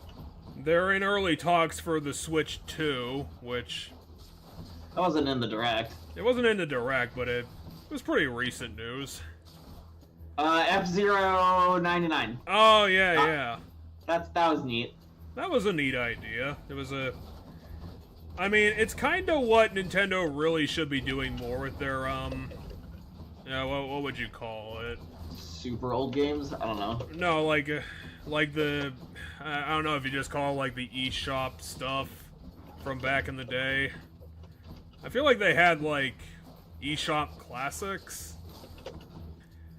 Like, Nintendo's always had a problem in reselling its retro games in that they're kind of overpriced.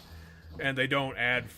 all they do is, like, port or emulate the games onto their platforms. So it's kind of hard to justify the price point.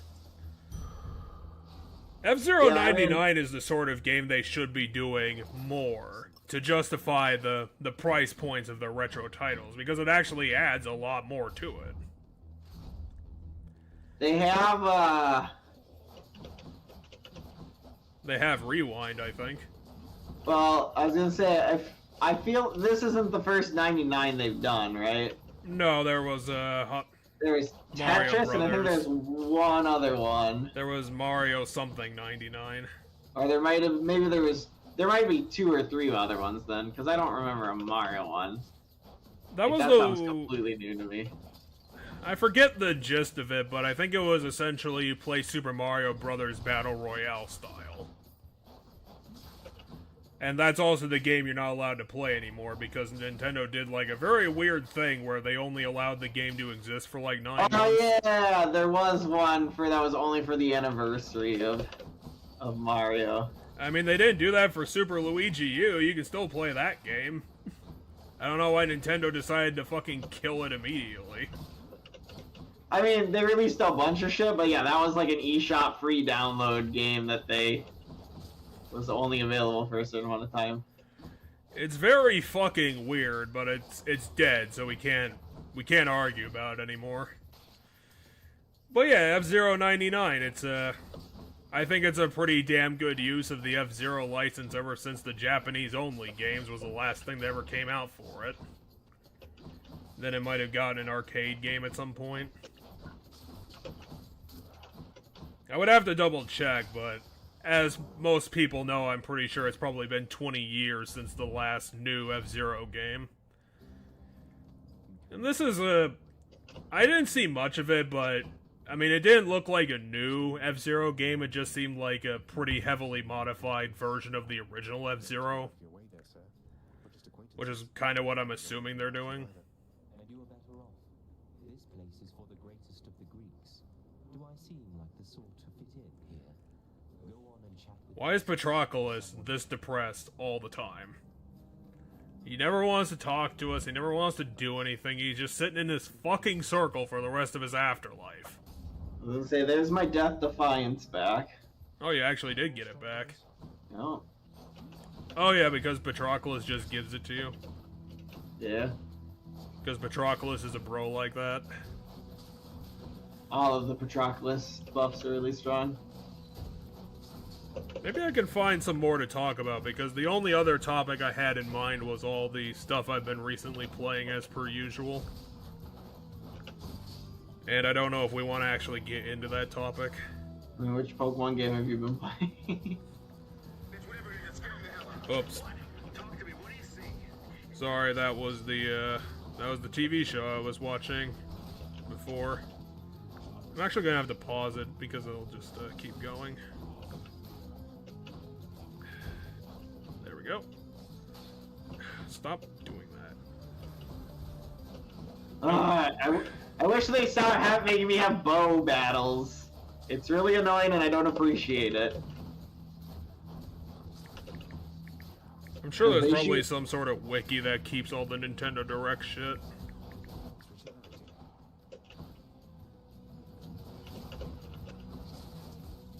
Or it'll just be on their website.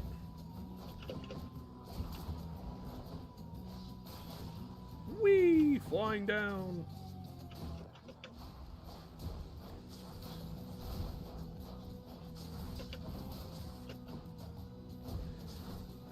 Doesn't look like they have it in list form. It looks like it's just the video.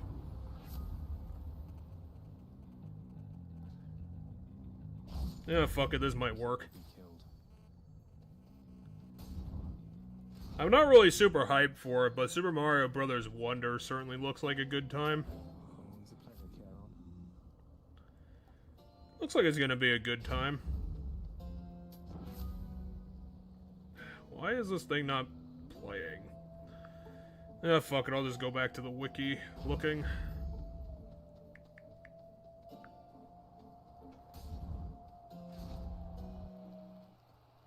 So, we've nothing left.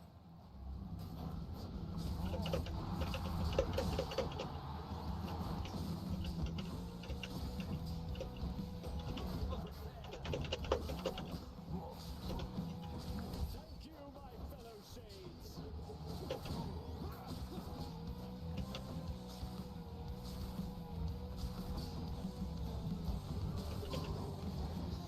I think I might have to give up on this soon because no one's like recorded this shit in an easy to find list. What? Just go to their Twitter. I don't use Twitter. Yeah, but Nintendo always posts like it's like a splash art that has all the games from the Direct in it after every Direct. Wish they had that on their website.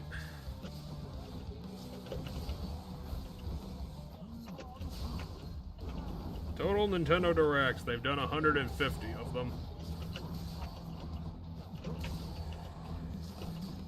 I keep trying to pull up this video, but none of them play properly.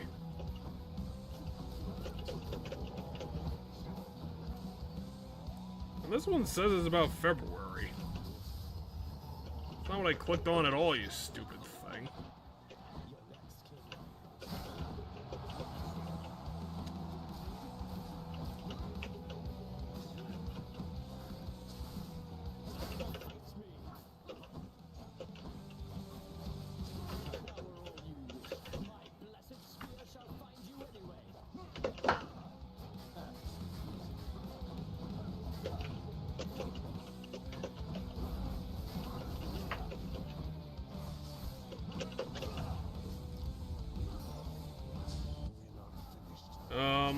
I think this is the Prince of Persia Metroidvania game. I am. They did a racing game. I think I've actually heard of Spy / Anya before, but I don't know anything about it. By Bandai Namco, and it looks super anime. Yeah, fuck it, I don't need to know about that. Oh yeah. I think you talked about that another Code game before. What game? Wasn't another Code gonna be Chunsoft's next big project? It's called Rain Code. It's Chunsoft's next big project. And it's out. It came out. They're making another Saga game. And it wasn't in the Nintendo Direct, if that's what you're talking about. Oh yeah, they're making that Detective Pikachu sequel. They're making another Contra game. Which, I mean, after the last one is only going to be a good thing because that fucking last game was utter complete trash. I think it was just a remake of the first Contra. Looking at this, I could believe you, but it's called Operation Galuga, so I don't know if it's going to be a remake or new content. If I remember from the Direct, it's a remake. It certainly looks like one. Which, I mean, considering Konami these days, I'm not surprised. They're remastering Luigi's Mansion Dark Moon.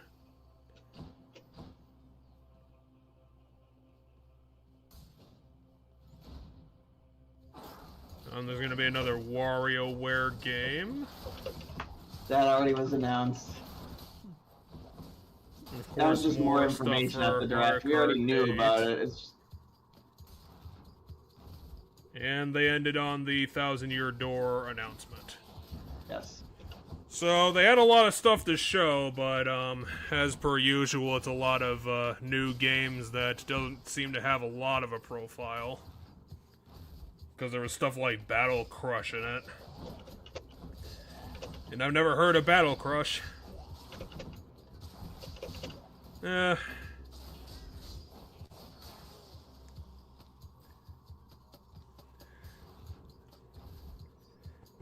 don't know, or do you think we're running into that problem where a lot of, like, new games are coming out that don't have any, like, name recognition, and it's just kind of hard to keep track of any of them anymore? Or am I just over-exaggerating this?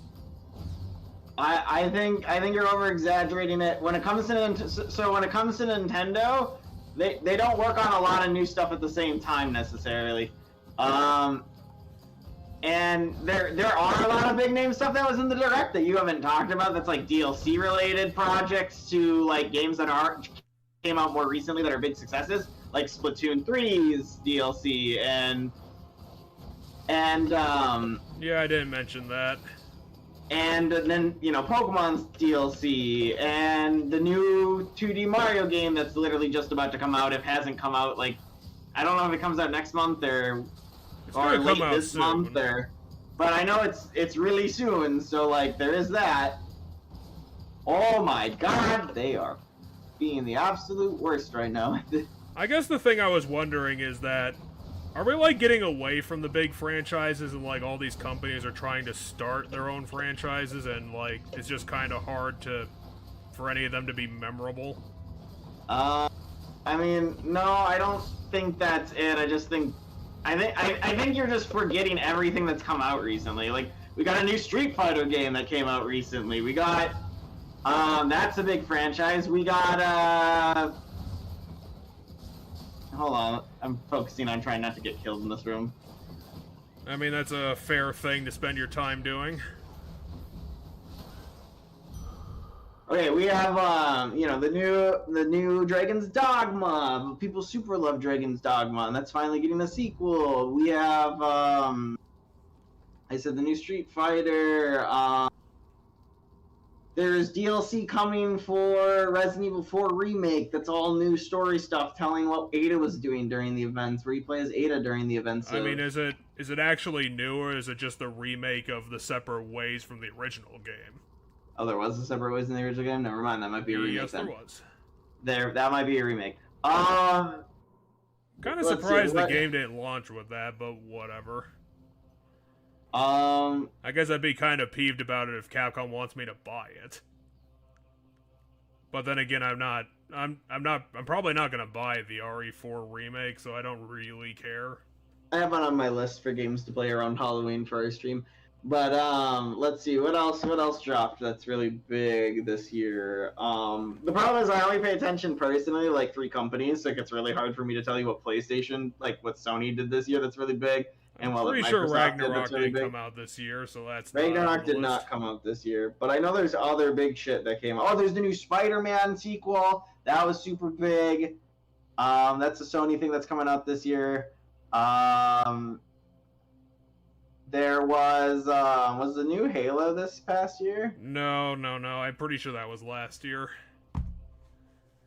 New Mortal Kombat. New Mortal Kombat just dropped like tomorrow, technically. Like I think if you pre-ordered it or something, you got to play it like a couple days ago. Because I know people have been playing it. Like a lot of people have been playing it, not just like pre-reviewers.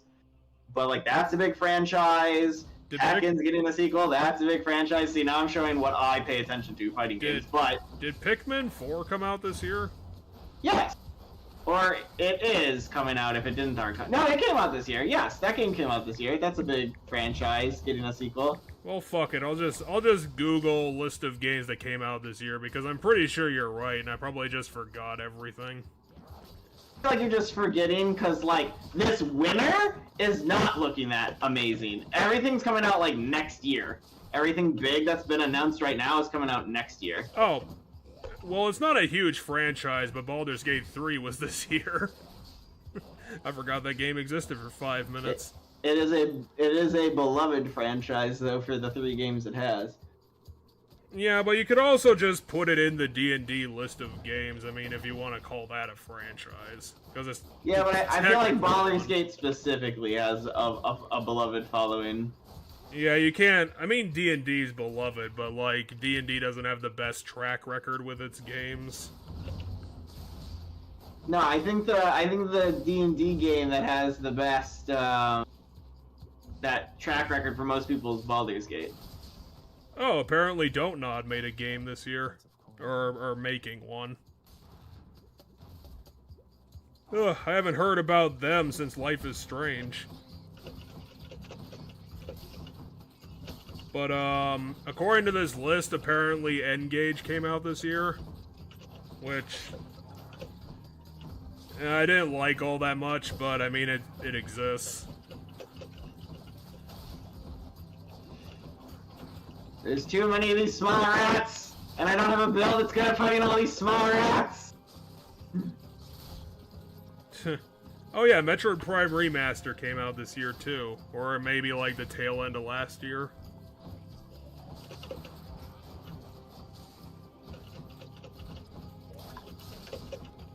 I'd probably say a similar thing about that than the TTYD remaster, is that, Really? That was a really good idea, because it was... They put twin-stick controls into Metroid Prime, which is definitely something it fucking needed. Oh, the Prime remake? Yeah, I mean, I'd probably call it a remaster, because again, it looked very, very similar to the original. A remaster? I mean, it might have been called a remaster, I don't remember. So yeah, I'll accept that I was wrong about what I was thinking.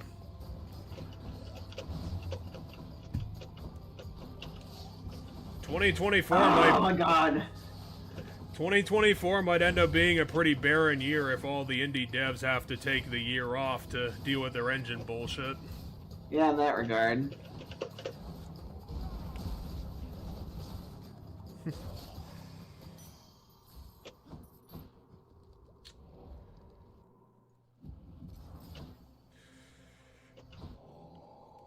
So after we fight, Hades, because it looks like you're almost done, we'll start talking about Pokemon. Because, I think it's only about, like, 9:30? Oh, no, it's 9 o'clock. So we got time,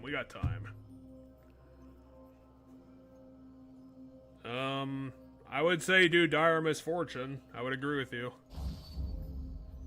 I don't know if you were waiting for my opinion or you were just looking. No, I was contemplating myself. Hermes, we need fast feet. But then we have to fight a boss. If it's the wrong one. Is it a boss of, like, this specific area, or is it a boss refight? Like a mini-boss. It's one of the mini-boss rooms for this area. So you might remember the gigantic rat that's, like, super, super huge? I don't think I've seen him in quite a long while, so probably not. Also, that's pretty fucky that that giant rat does 25 damage. It's no use. It's no use! It's no use!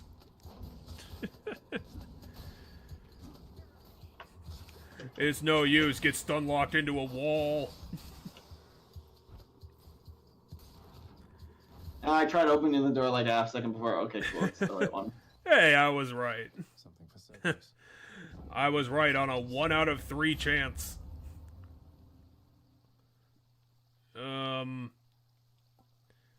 I think quick reload is probably the only upgrade that makes sense. Oh yeah, I was gonna ask, can we make Zagreus tell more Sonic 2006 jokes? Does he have that in his vocabulary? I get it. It's a play on pufferfish and the word suffer. The prince persuades Oh yeah, that is kind of clever. his guardian to move. I can go.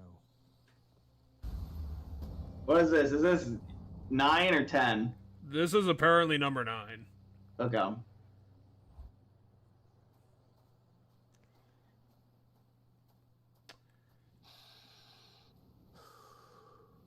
Is he not gonna say anything this time? Or does he know that we broke into his room? Why do you keep showing up? In spite of knowing that the outcome shall be just the same as how it always was. But that's not true. We're getting more information every time we come up here. What he means is like, what do you? Well, 1, he doesn't know all the information we're getting. 2, in his perspective, is he's like, why do you keep coming up here if you know you're just gonna die? Like 10 feet out the door, you're gonna die. It's because Hades doesn't have any mind for romance. When next we meet here, then we'll keep it brief. His brain is gray and stale, Conversations. and full of fire.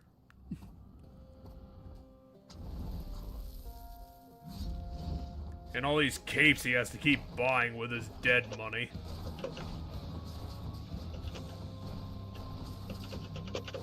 Okay, so I wasn't paying attention, like, at all this run.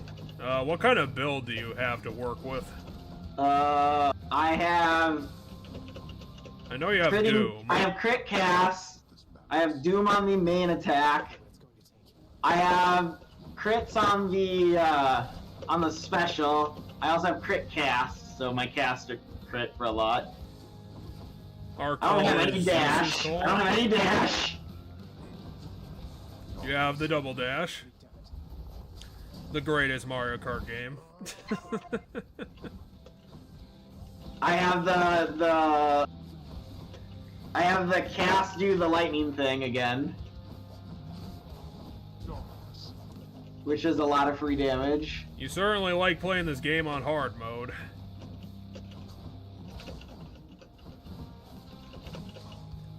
If we did this at like heat level 10, could we like fight the super bastard version of Hades? Yeah, because there's the bosses get new tricks up, and if I do that to its maximum, I have to fight Hades with extra shit. Like he's gonna have new moves. Okay, well, is it 2 Hadeses at the same time? I mean, I don't know what it is. Well, I guess we'll have to do some LP research. I have lightning. I have lightning has a 25% chance to happen twice, which for how many lightnings come from my super, it means that there's a lot of extra lightnings coming from that, because every single lightning has a chance of being 2 lightnings. So that stacks really well with my super, which is the only ability I have right now that I does lightning. Don't have the best. I did beat the first version of him without taking enough damage to break the acorn, so that's a thing. Okay, but did you get an achievement for it? No. Well, then this game's bullshit. I mean, maybe there's an achievement for beating, like, all of him without taking damage. Oh yeah, that's another thing we can mention is that, Supergiant's making Hades 2 eventually. That is a thing. Hopefully it wasn't on Unity. You can never tell these days because, you know, Unity can actually be made to look good. I mean, it always could, but now people probably have more tools to do so. Because that's kind of weird, like, the garbage games these days that you see on Steam, they don't look as garbage as they used to. I mean, they still look like complete trash, but it kind of looks like they usually try, like, a tiny little bit. Or they just have better assets available for sale. Have you taken any damage, period? Or do you have, Not like, yet. some regen? I have something for you. Really? I can't hit that where it is? That's What so the dumb. fuck was your hitbox there? You were like 2 inches from the fire. Well, I was annoyed because I couldn't kill the stupid... Yeah, okay, so I did kill him without taking any damage this fight. But, I mean, the acorn took all the hits the acorn could take. See what awaits you in this. There. Has Hades never seen Greece? The way we have. In my father's name. Hey, you got a new record. You got a 3 streak. Yep. What are we gonna do with all this Titan blood? All 2 of it. We're gonna use it to upgrade the sword. Can we drown our mom in it? Still no fish. I am mad. Well, I mean, what are you gonna do with, mortal fish anyway? You're just gonna give it to that guy and he's not gonna say anything back to you. I'm back, Mother. Of everything down in that gloomy house, I miss old Cerberus the most, I think. Why don't you just get another dog Other then? things as well. The lack of light was gentler on my skin, not being as cold. Why don't you move? Nix and her young Like, sons. I don't know, like 50 miles away? Okay, so... One, she's here because it helps her hide from Olympus, which she doesn't want to be noticed by. And 2, getting a new dog isn't, like... People have attachments to this specific pet. Getting a new dog doesn't magically fix it. It can help, sure, but it's not the same as having that dog. I find it very bizarre that the goddess of natural things does not have a pet. She has a well. She does. It's just not with her right now. All I see are plants. So, that's because it's not with her right now. Cerberus is her pet. How about you have an animal to go with all these plants and lemons? Chambers. Mind you, there's almost nothing there, just neatly sorted rows of all his samey capes. Zagreus, you don't have time to be sassy, okay? Wearing a regal crown of red laurels. A queen. His queen. You mean the thing that Zagreus is wearing? Those garments when I first arrived. They were not my customary style. There were too many skulls on my There's a dress. portrait of me still. Why would he put it back on display now? What are you talking about? It's been there for 1,000 years. Chambers, I broke in, don't you see? He didn't put your portrait back on display. It's always been there. Ever since you left. So, Mother, why do you suppose he would do that? Because he loves me still. Is that what you want me to say? Have you ever loved him yourself? Zagreus isn't really good at the whole convincing thing. I didn't exactly abscond. I doubt I had much of a choice, but I went willingly. Perhaps Zeus knew how I felt, and thought he was doing me a favor. As for Hades, I grew to love him, yes. He always... Unfortunately, I couldn't grow lemons in the underworld. Won't you please talk to him? Or visit Cerberus again, or Nyx? As for Olympus, surely all of you can figure something out. If Persephone goes back, is that what causes the war? Or do they just have to find her? If she goes back, it doesn't cause the war necessarily. But she doesn't want to go back. She specifically does not want to be around Olympus. That's why she came to Hades in the first place. Yes. Like, that's why she went to the underworld in the first place, because she did not want to be around Olympus. So, but if Olympus finds her here, they're gonna blame the underworld, and then that's gonna cause a war. So was she just saying things when she was like, she was thinking that Zeus knew that she left? She was. Well, I mean, yeah, she was hypothesizing or wondering if perhaps you have nothing new to say. We could give more nectar to Dusa. Thought I'd put in a house contractor order to keep that codex of yours sorted, lad. Must be a lot keeping track of all their blessings. Yes, that should definitely come in handy, sir. I'm still getting a handle on everything I can do with all the Olympians' powers fused with mine. Keep at it. Resolve the trouble with the satyrs yet?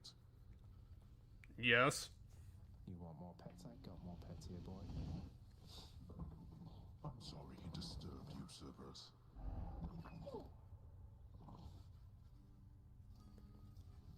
Question for you, Father. The name Kore happen to mean anything to you? by When any did we chance? learn this? What? Where did you... Ah, the cold witch brought it up to Yeah, Demeter must have said it at one point. that name again. Oh, was that part of like the 20 minutes that I didn't see? Boy, Might have been. I don't know. I clicked rapidly through a lot of it, like without reading it, just to get as far as I could into the run. Demeter's daughter went missing. She wound up down here. I happened. Mother left. Demeter and everyone else on Olympus apparently has no idea. That about right? Tell me what happened. I'll tell you nothing. Keep meddling in... I mean, we're just gonna steal the answer from your desk while you're not looking. Olympus on all that you hold dear. You might as well just give us to us now. We're gonna find out eventually. Forever. Yes. Got you some more of that contraband you like? Don't suppose I could help you? She's just throwing it in the trash, Zagreus. You think that all these gifts will make things go back to the way they were? They won't. It isn't possible. We may be immortals, but we're older now. Zagreus isn't. Too.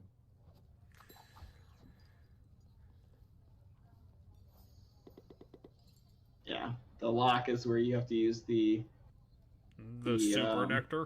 The ambrosia. Yeah.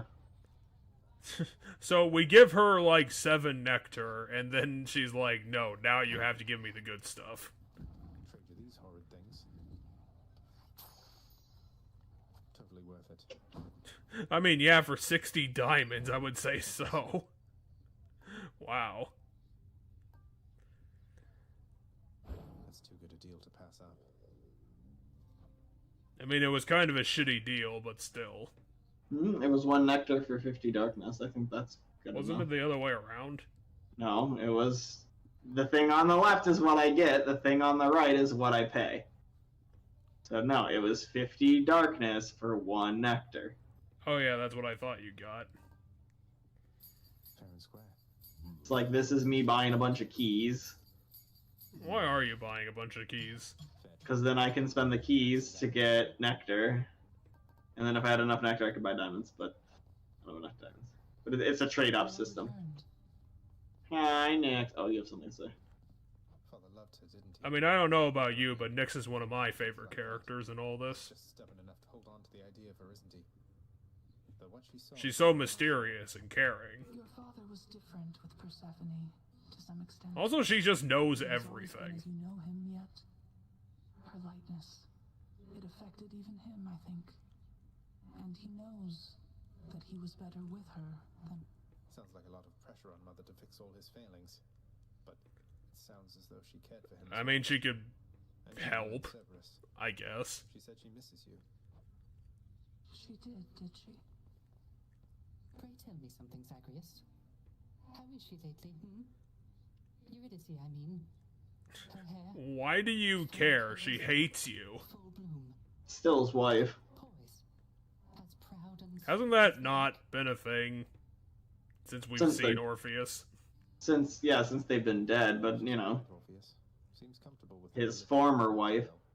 The only thing that seems to bother her at all is when I mention you.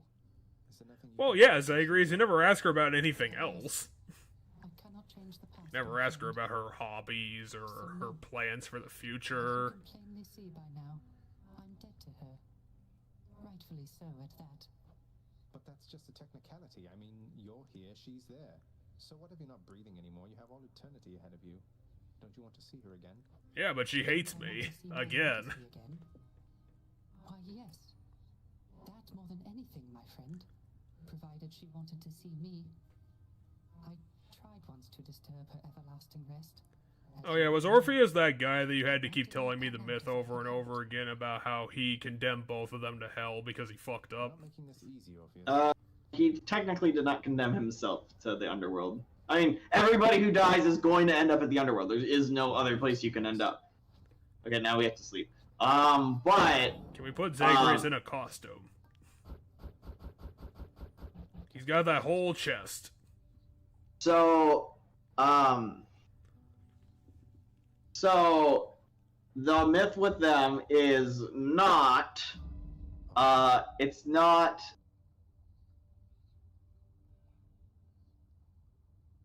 It's not they both ended up in the underworld. It's that he went to get her out of the underworld, and he almost did, and at the last second he turned around to look at her, because the deal he made with Hades was he can lead her out, but he can't look at her the entire time he's leading her out, so he has to just trust that she's behind her. And he doubts that trust at the last minute and turns around to see her. He sees her, and she immediately gets pulled all the way back, like just as they're by the exit.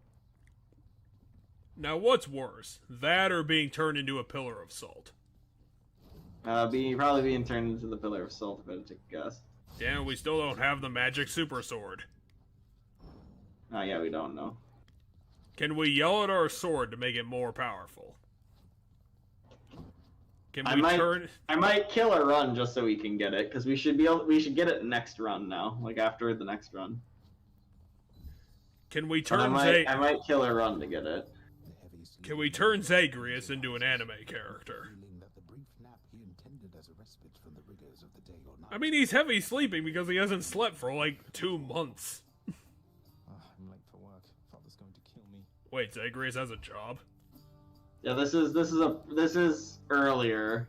Well, examine the candle. Responsibility rejecting Zagreus strides down his father's hall, quite unconcerned about the urgency with which he is expected to behave under a set of circumstances. Isn't he rushing to do his job, though?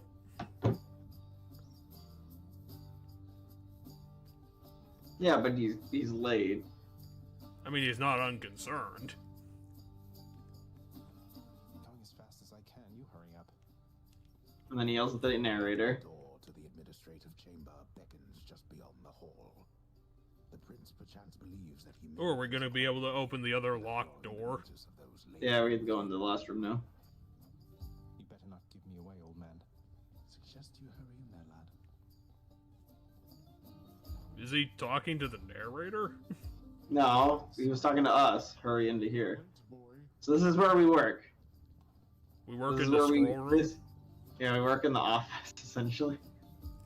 No wonder we never got in this room. It's too boring. Simplicity itself, at least at first, as when the prince simply signs in to signal the commencement of his shift. Oh, God.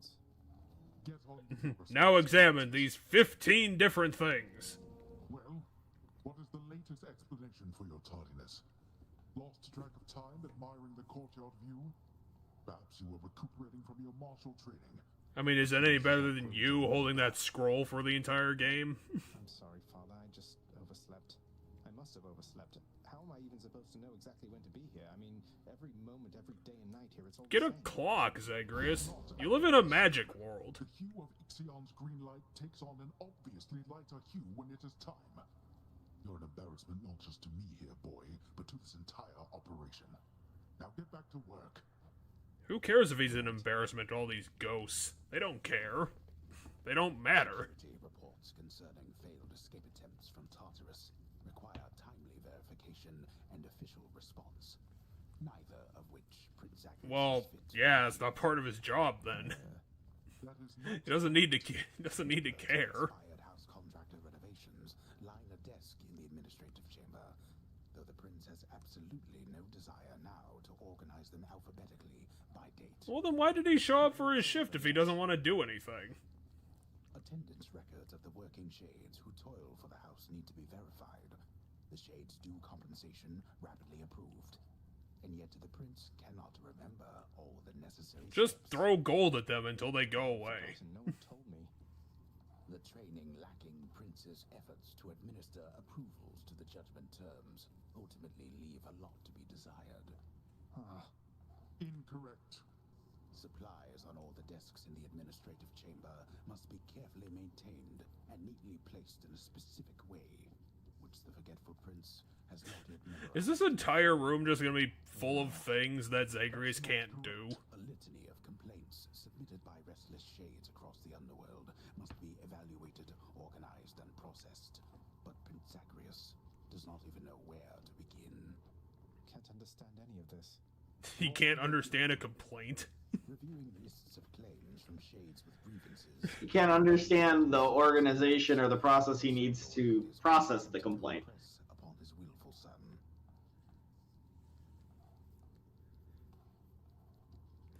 So Hades tried to train him one time and then gave up. Enough, boy. Wrap it up. I haven't even done anything yet. At last, the work-disliking prince records a summary of the results of his attempts to be of any use to the But he didn't do anything. He just ran around and stared at people's desks for 5 minutes. Okay, I'm done. So, But you didn't do... What the fuck?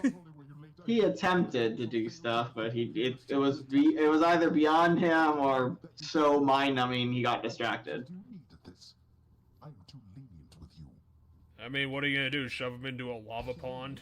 instead of lambasting me non-stop, have you considered maybe training me some more to do this fascinating work to your satisfaction? You'll forgive me if I didn't memorize every laborious detail the last time you performed your monologue about how all this works. Well, obviously you didn't pay attention. If I'm not mistaken, you're deflecting your incompetence toward me. There's also different ways to learn, though, and monologuing to Zagreus is probably not the best way to teach him. Yeah, but Hades doesn't have the patience to do anything. I'm not the one who drew the short lot with your brothers and got stuck here forever. Why am I having to do this senseless parchment pushing for you? Because you're not allowed to leave. You're not. You're fired. Wait, he actually had a job. Take on any responsibility at all. And don't you ever invoke your uncles here again, or I'll have you cast into the lowest pits of Tartarus. Now get out of my Aren't we in the lowest part of the underworld? No, we're not in Tartarus. I thought we climbed up into Tartarus. At least I can't be late for that job anymore. No, we climb up into Asphodel. I'll sleep when I'm dead. But yeah, so that happened at the start of the game. We got fired.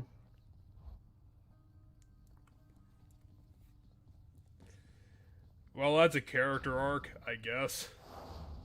I mean, it's just showing that Zagreus didn't feel like he belonged here. And ironically, he's gonna be trapped here forever because he can't fucking leave. Is this gonna be his ironic punishment? He's just gonna spend his entire immortal life just trying to escape constantly and failing.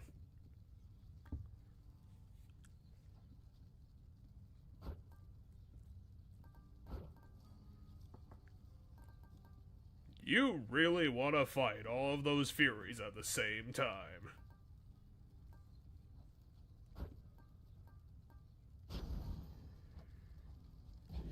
What could go wrong? Many, many things, Zagreus. So what's your plan? Are you just gonna dump this run on level 1? I don't know. Yeah, Curse of Yeah, Agony. probably. I don't like, You don't like Ares?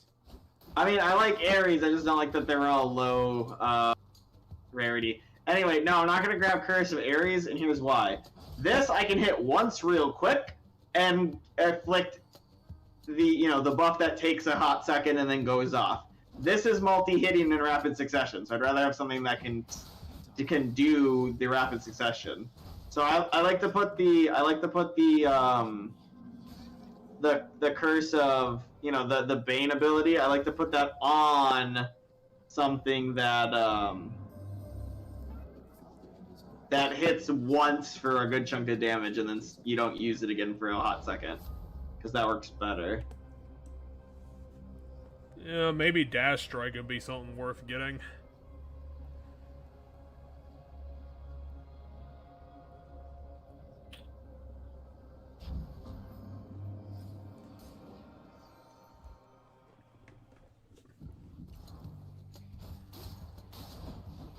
Well, since we're down here again, what I've been playing recently is I've been, I actually finished my run through a Brilliant Diamond a lot faster than I thought I was going to, and I'm actually almost done with Shadows of Almia now, too. So I've gotten a whole 2 games done. Since, my time with Explorers of Skymness.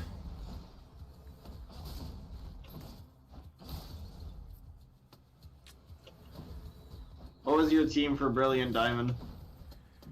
I picked Turtwig because I had pretty good luck with Torterra. Because he was just a very reliable, beefy wall of a Pokemon. Yeah, and I'm pretty sure that was Battle Revolution. I actually picked... Yeah. How did you do Battle Revolution? I'm curious. Because that game normally makes you use Pokemon you imported. They do give you a rental team at the start, but I don't think you're able to edit it at all. So you're just stuck with the 6 Pokemon they give you. You did the entire game with the rental team? Yeah, I did. Oh. Well, I didn't do the entire game. I did all of the weird, like, condition arenas. Gotcha. I forget what they're called. They're like the really weird arenas where, like, in one arena, your Pokemon and your opponent's Pokemon are all randomized together, and you just get 3 of them from the pool. Which is I don't remember that one. Which is very, very weird. But that's why I appreciated it in the light of what Stadium tried to do, was because they just went for, like, really odd conditional arenas, which were pretty interesting. But as you would imagine, because they tried to, like, be really, really innovative, some of their ideas were kind of bullshit. But I was fine with it. It was just kind of a fun, quirky game. But yeah, the rental Pokemon were actually pretty freaking solid, because, like, all of the opponent's Pokemon were pretty garbage in comparison. But yeah, in Brilliant Diamond, I picked up a team pretty quickly, and then I never bothered changing anything. So I think I got a Starly early on. I wanted to get a Bimniri, but I never got one. I didn't get a Bidoof because I didn't want one. Trying to remember, like, the obvious ones that you should have gotten, because I got most of them.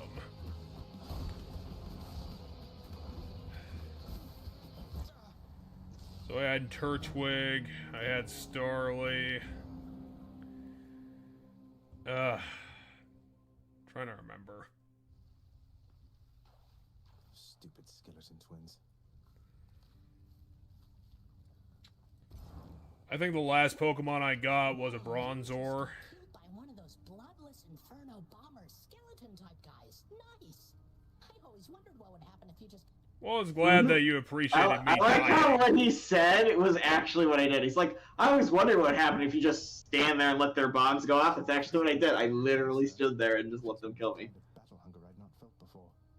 To think the empty hand could have as much destructive force as any weapon. The empty hand has more destructive force than any weapon, lad. It is the only weapon that can wield all others, and without it, all others are nearly powerless. The twin fists are a testament to that. Use them with care. Thank you. Damn it! What? Nix, you're not supposed to be in this group conversation, because if you were over here, you would have given me the thing for... What now, Nix? Do you realize the danger you have put her in? You claim to care for her, but now you threaten to expose her to them. Hades, when have I even once been unaware of precisely what I mean to do? I shall bring no harm to the Queen, and neither shall your son. Harm to the Queen? Wait, what are you talking about? Child. You're not doing a very good job of eavesdropping, Zacharias. To the Olympians? No, of course not. She seems content to be all on her own. You take his word for it. How can you trust him? Well, it's better than the guy who's never talked to her in like a billion years. To get us to this point. Hey Orpheus, you know about the time I vanquished 7 legions of bloodless warriors with both hands tied Maybe if I write it down, I'd be able to remember it better. Why, that is a spectacularly vivid tale. You had All I caught so far is that you had Starly and Torterra, So you had Staraptor and Torterra. You're still willing to commit such deeds to verse? You said you got them all early on, so did you have Floatzel? What that there were, mate. Or Gastrodon? Wretched broker, what's new, my Do. I need the time. I'm gonna look at this list and try to remember.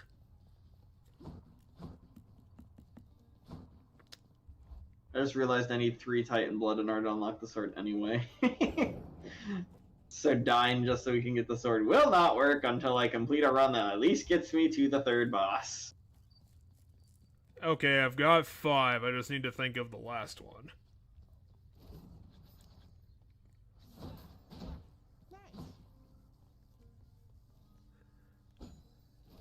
Yeah, give me your best shot. Yeah,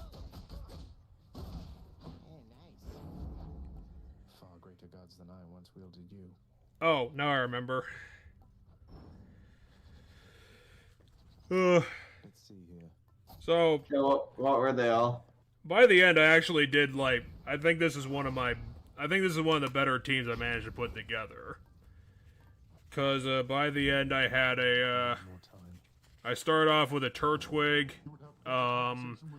Explorers of Skymness inspired me to get a Shinx very early on. Okay, yeah, Shinx early on. Very early, I got a Buizel. Okay, Because so you I did thought have a it'd be a good Floatzel. fit. I obviously got a Starly because I wanted to get a Staraptor. And later on, I picked up a Ponyta and a Bronzor. And, ironically, the Bronzong ended up being the MVP for my fight against Cynthia. In a very weird way. Bronzor is a good Pokemon. Oh, Bronzong. So yeah, I had a lot of fun with that team. I don't know if it's just because Brilliant Diamond had a really broken progression system or it was just a good team. But either way, very solid. I didn't get stuck in basically anything. I think I had to do like 2 attempts at the Elite Four to do it. Wretches. Because I got really fucked up by Cynthia's Lucario.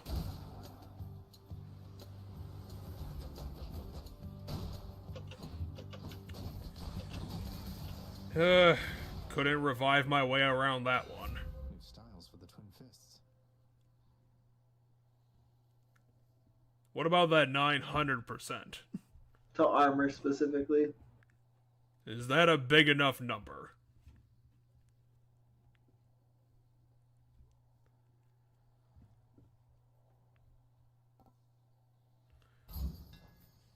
Let's go, Malphon. I was actually surprised playing Brilliant Diamond that they... I know it's called Brilliant Diamond, but I was very surprised they didn't include a fucking Delta episode-like thing for Giratina. Because, I mean, Giratina is not in the main mission. Which, I mean, considering the Distortion World was one of the best things about Platinum, I'm kind of surprised they didn't bring it over. The reason for that, from my perspective, is that port or that remake wasn't done by like the main Pokemon people. It was done. They handed it off to a third-party developer for that. Yeah, And I think so they were it was called... very down to basics. In fact, it did stuff that we would have expected to stay had it been like similar to Oros. Like, I think TMs are one use again. I mean, not that they weren't one use in the previous gen, but like they're one use and hard to, you can only get like one, or you can only find one in the overworld. I think they added a thing in the underground that lets you kind of get more, but like there's that. There's what else is there? There's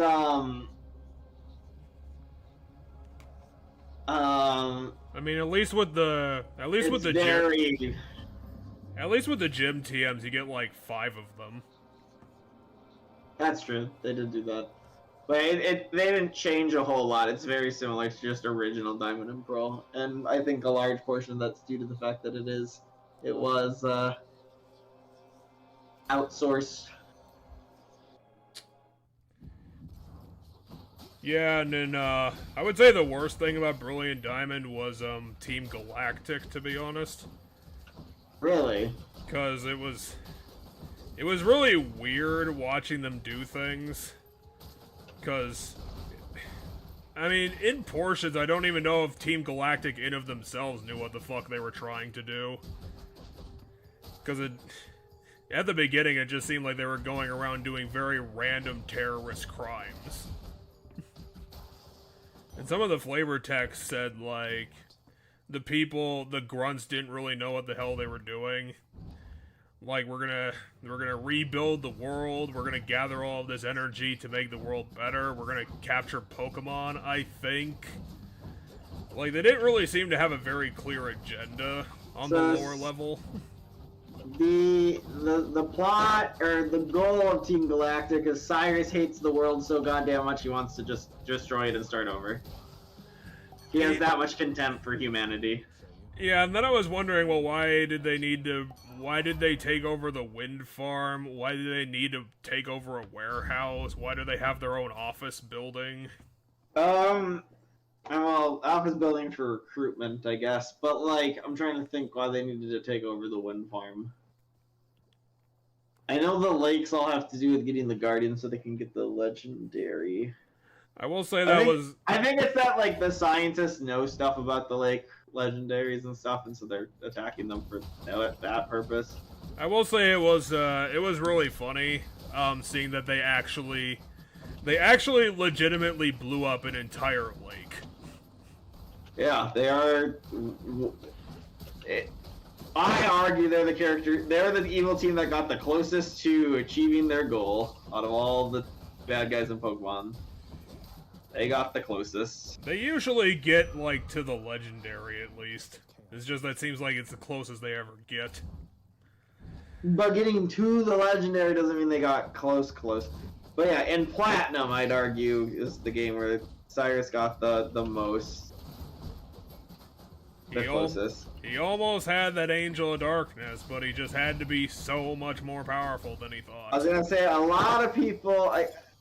I've seen debate over who's people's favorite villain in all of the Pokemon games. A lot of people like Cyrus. If you're just doing it for nostalgia, you like Giovanni the most.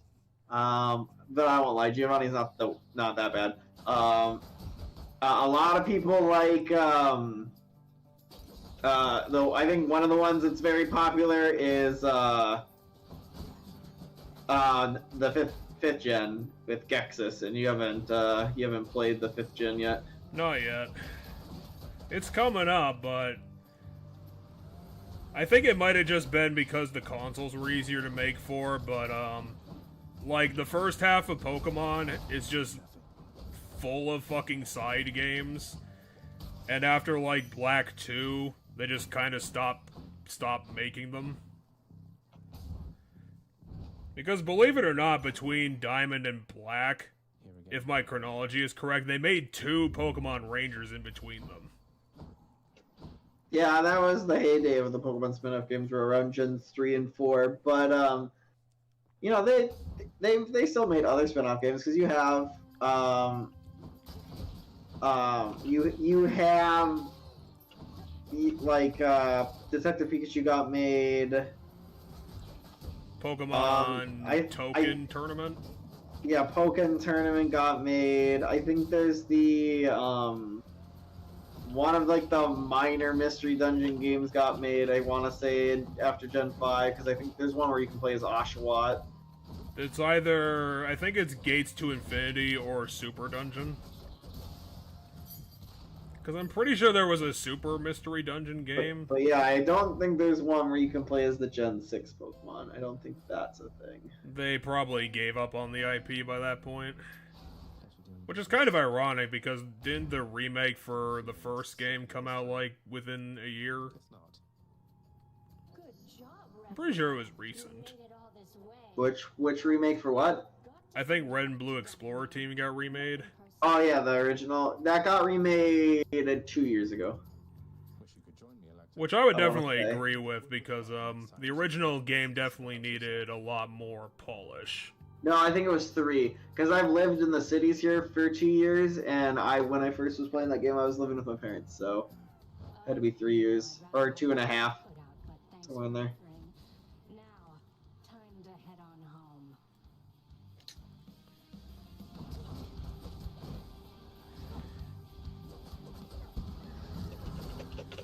home. I will say that Pokemon, like, this gen had probably some of the best Pokemon designs. Because, like I said, I picked up a team very, very quickly in Diamond. I didn't have to hem and haw, like, a lot about Pokemon I actually wanted to take with me. But wasn't Gen 4, like, one of the ones that had, like, the lowest count of new Pokemon? I mean, I have to look at the actual numbers. I think Gen 2 still has the lowest count of all time. Well, so, yes and no. I think it had a decent number. It's just, like, for Gen 4, a lot of them were not in the base game. And that's because a lot of them were those evolutions to, older Mons. There's, like, a whole half of the Pokemon are basically, like, evolutions or, like, continuations, like Happiny, you know, things like Happiny, Electivire, Magmortar, Mamoswine, Frostlass, like all those Pokemon, Weavile, like all those evolutions to old stuff. And in the original Diamond and Pearl, you couldn't get like any of that until the post game. Yeah. So you couldn't get a Mamoswine, you couldn't get an Ambipom. Like you could get like a couple of them. I think you could get Ambipom. You could get Munchlax, you could get Happiny, but like a lot of Pokemon from that gen were like additions to previous evolutionary lines. And so that's a lot of the new Pokemon from that gen, like a ton of them. Yeah, that's what I felt playing the game because, in like the midpoint to the end point, I was actually running. I felt like there was kind of a dearth of like variety of wild Pokemon. Like I just wasn't really finding much worthy to catch. And it seemed like they were supplementing a lot of, well, not a lot, but a few Gen 1 wild Pokemon to kind of get the numbers up. Like I remember I was running into a lot of Zubats, Machops, and Geodudes. It was like I'm kind of bored of these guys. Mostly because I don't wanna put a Pokemon on my team that I can't fully evolve. Yeah, so they yeah, that's just kind of a bane of those Pokemon, sadly. But yeah, so they, as I said, a lot of the Pokemon were evolutions to older stuff, but the problem was is you couldn't get it until the post game. Platinum fixed all of it and made like all of it available much earlier. And like before the, you could get it before the post game. However, this remake fixed it in a different way. And it's a slower way if you're just gonna go to play through the game from start to finish. And that's all of it's in the underground, is in the remake there. So you have to do like the new expanded underground that they did in that game, which is where like basically the only new content in that game is they expanded on the underground. That was probably my fault then. Like I just went into the one underground once for the tutorial and then I completely forgot it existed. Yeah, so that's part of that. That's a shame. Could have seen a lot of cool stuff down there.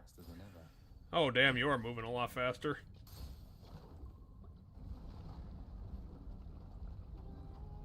You're gonna be getting to Elysium a hell of a lot faster now.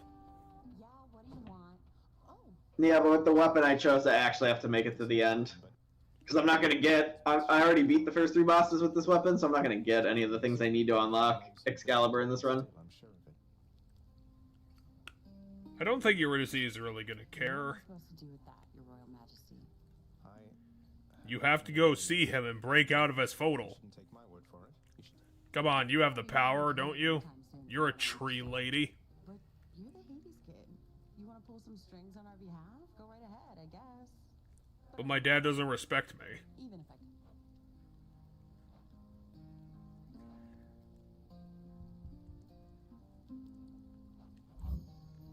Sure, here. Why, thank you. Drunken Strike, True Shot. I'll see you. It's exactly the ones I wanted. Maybe the call from Ares. Van, I have returned. I have a feeling this is not going to take much time. Okay, it's finally time to have that tiebreaker. Come on, you can out-fist Thanatos. Look, he's got no points. You're already winning.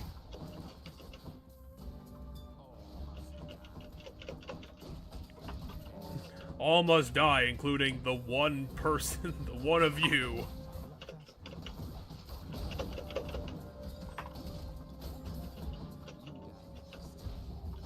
I'll let him have that one. Thanatos is a really slow murderer, ironically.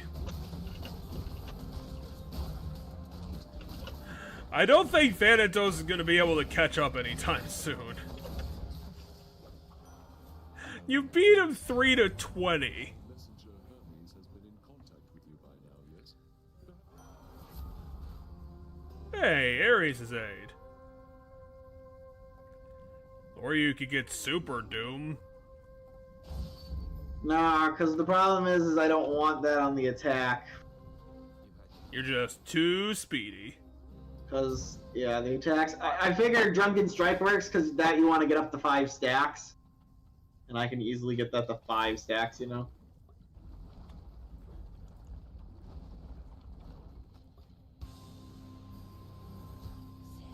hello, Mega Gorgon. I wonder if I would have been better off playing my copy of Platinum instead of the remake. Or maybe it just didn't matter. It would have been a bit different, but I don't think it would have been so dramatically different. Knowing how you play the games, you seem to... A lot of the times, stuff you find incredibly early is all you'll use, so... Just because there's diversity in the game doesn't mean you're gonna pick it up, because the beginning of the game is not gonna necessarily have, like, a very diversity. I think the game where you'll have the most interesting team to me is probably gonna be Gen 6. That's because Gen 6 has, like, a million fucking Pokemon on every route. Like, every route's got, like, 10, 15 Pokemon. It's, like, absurd. So, like, the chances of you bumping into something and be like, that's cool, guess I'm gonna use that, is, like, really high. But the chances of you playing through that game, like, 3 times and doing that same idea, like... And then, let's say these are hypothetical, 3 different playthroughs where you don't remember that you played it before, so there's a chance you'll think the same Pokemon's cool and use it again.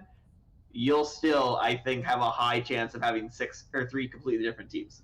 So, like, just because you'll run into different things in different orders, and that would cause you to pick different things. So, like, I could see a world where you have this Pokemon, but I could also see a world where you end up with that Pokemon instead, because that's the one you bumped into.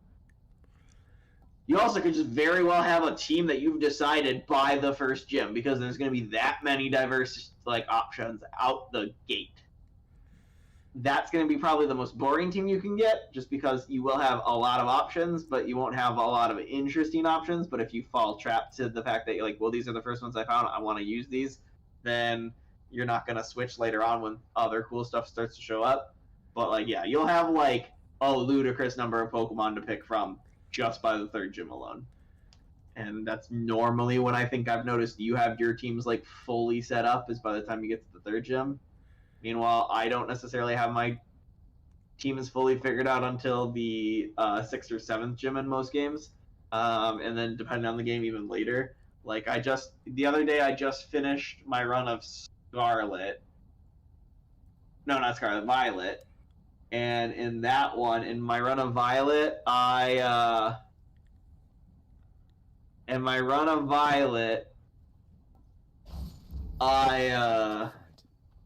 changed one of my team members after I had beaten all the gyms.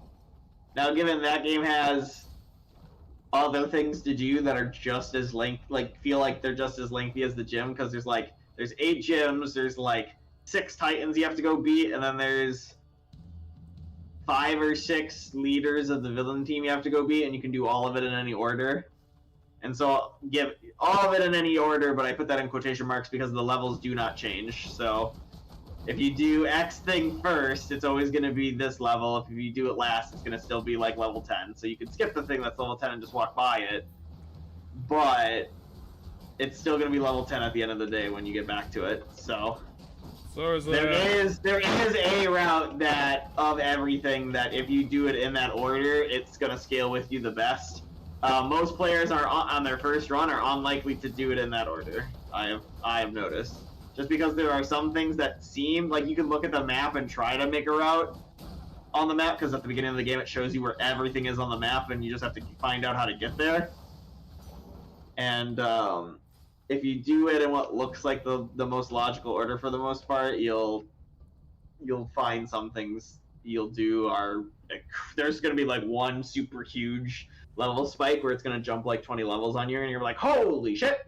And then you're just immediately going to get wiped and head in a different direction because you're like, okay, guess I'm not doing that. But it's a really wonky design because that's like the one thing on the map that you actually have to circle back for if you're doing it all based on like just going in like a circle basically, or like going where it seems to be like, oh, I go this way and then I go that way, right? So just like lot following of things in a line, but so just a lot of I am curious. A lot of opportunities for experience. Yeah, I am curious, but yeah, as I said, I think the game I'm most curious to see what you pick is gonna be Gen 6, just because I think you're gonna have the most. Depends. I guess it depends. Are you playing Black and White 2 separate from Black and White 1? I'm actually gonna play them both because they seem to be legit sequels. They are. They are a legitimate sequel. But I did read about Ultra Sun, and Ultra Sun just sounds, I don't know why, but it does sound like a quote-unquote remake of Sun and Moon. It is. So I'm probably just gonna play Yusum instead of S&M. Yeah, it has added story to it, but it's not like the events of the first game happened already. Unlike Black and White 2. Black and White 2 literally will call back to the events of Black and White 1. Those events happened. Urge to kill. Let's see if I can get higher rarities on anything. Urge to kill again. I did not. I think you got the same shit. I didn't get all the same shit. I think you got Curse of Vengeance added in. But yeah, I will agree with you that the thing that I really want to get is type variety. And if I get a team that I agree with early on, I'm probably not gonna change by the late gyms, just because I don't really see a lot of I would have to have like a really big benefit for having to not necessarily grind up a new member, but maybe get to grips with a new one. I don't know how it just seems like it would be more work revamping my team by like gym 6 or 7.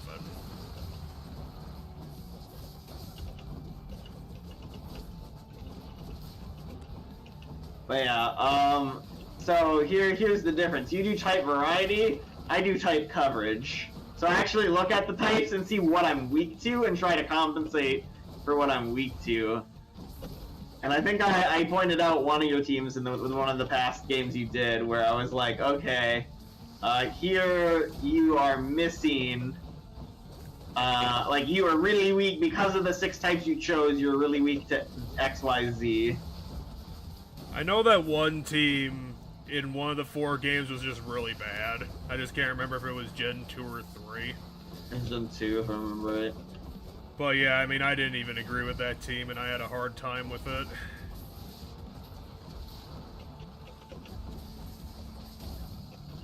I usually go for type variety because I think type variety will usually give me enough coverage to get through most of the challenges.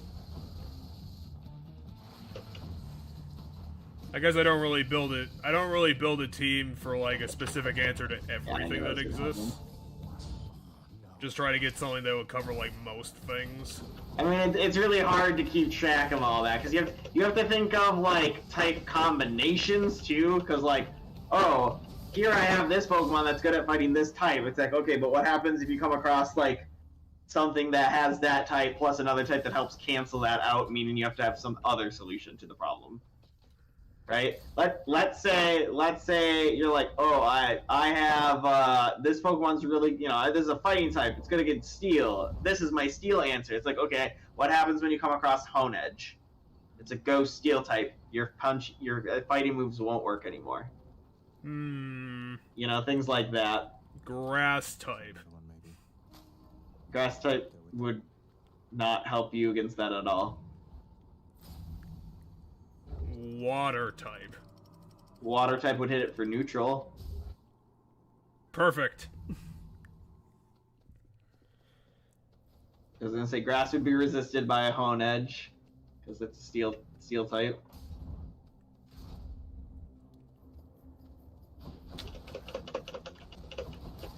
I think, honestly, Gen 4 is probably going to be the end of my Pokemon knowledge. And I'm probably just going to have to try and pick up this new stuff on the fly. You've never played Gen 5. Which is why at one point in time I was going to have us play Gen 5 on this stream. It might not be a good idea anymore. Well, yeah, not anymore if you go and you play it. Yeah, just not gonna happen. My only thought is we're gonna finish Hades tonight, so if we wanted to, we could immediately go into Gen 5.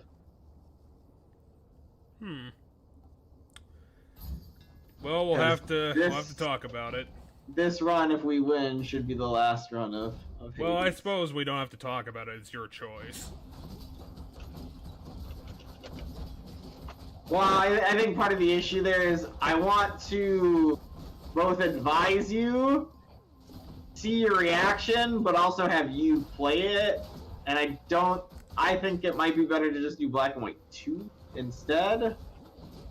Like, I'd rather just have you play Black and White 2, but... I mean, that could work, it would just have to... You have to hammer out the timing. Yeah. I mean, I could check my list. I don't know, I'll make a decision by the time we're done today. Because I have other games I want to play, you know? So it's not like we have to go do this. I was just gonna say that I think Black and White 2 might be 8 or 10 games down the line. Because it's pretty far away. Is it really? Yeah, like I said, there's a... I know there's Pokemon Rumble, I think there's another game, and then there's Guardian Signs in between now and Black. And then I think there might be another 4 games in between those, Black and Black 2. Again, I would have to check my list.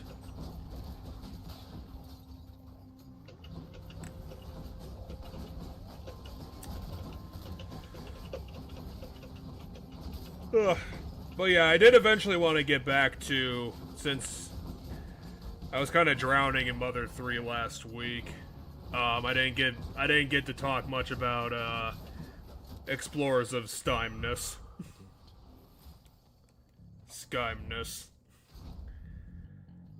Because that was probably one of the most fun Pokemon games I've played in a while on the list. First, everyone's standing in such a stupid spot. Well, you can't fight around a square. No, they're standing between the 2 traps, which makes fighting them really difficult. Because, like, I have to be, like, in range of the trap. Have you tried walking?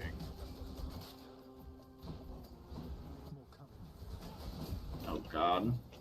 Have you tried explosive chariots?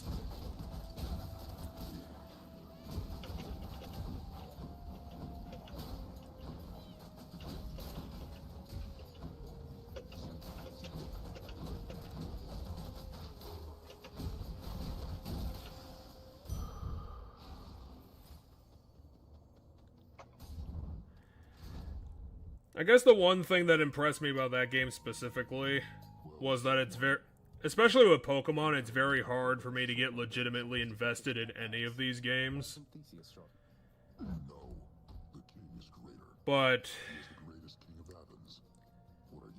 I was gonna say the two greatest Pokemon stories in history you haven't gotten to yet, so. I could believe most people think Gen 5 is the best story. Other people think Sun and Moon are the best story. So it depends on. I personally feel like what I've noticed the key difference being for people is what you value in a story. If you value plot, you're gonna like Gen 5 more. If you value character development and like character story, you're gonna enjoy Sun and Moon more. I mean, that's the thing that Sky had was the character arc, because they actually had one with their partner character being too meek for their own good, and through exploring they realize they have courage and bravery and adventurism, and it's just very endearing to see them grow up through your interactions with the game. They get a couple of legit emotional moments in the game as well, with what they were trying to do at the ending, which was the same thing they tried to do with the first Mystery Dungeon game, where exit wounds, exit wounds, exit wounds, exit wounds. No, you got Hidebreaker. Ta-da! Exit wounds, please. No thanks. What's an exit wound? Having Hunter Instinct. I will take Hunter's Mark, though. No, Hunter's Instinct. You need a call. You need a call to action. I have a call. That's not the call. That's an ability that ups my call every single time I crit.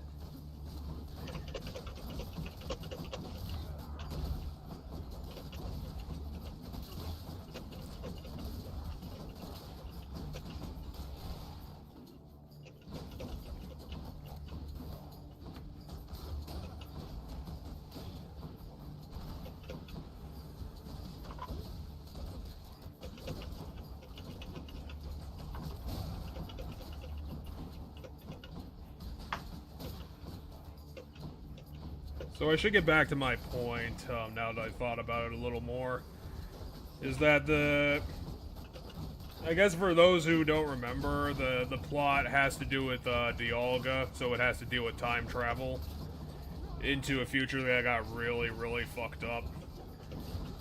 And they basically did the same thing, where once protagonist's mission is completed, they have to go back to the place where they came from, but it's not the same, because instead your protagonist is supposed to be deleted from existence, because the timeline in which they did come from no longer exists by the time everything's resolved. So it had the potential to be a lot more heavy-hitting on an emotional level, because I think somewhere in the final mission, protagonist learns what's going to happen directly through. I think the villain just straight up tells them that, you know, if you succeed, you're no longer going to exist, because time travel. And because I was invested in the characters, because they actually were well written, because again, it's a Chunsoft game, so they actually had some fucking talent on the team. That hit a little heavy. But you basically have to take all those points away, because they do the same thing that the first Mystery Dungeon game did, where they kill off the protagonist, and then after the credits, they bring them back for the feel-good moment, which fundamentally misunderstands how emotional depth works, because the depressing, like, reality of, you know, a character dying, or a character being lost in, like, a very tight-knit relationship is always going to be more memorable than the than the cheap feel-good moment of just having everyone have a happily ever after. Which is why it always really annoys me whenever any story does that shit, where they... It always feels incredibly pointless for a main character to be killed, and then later on they're just brought back because of potatoes.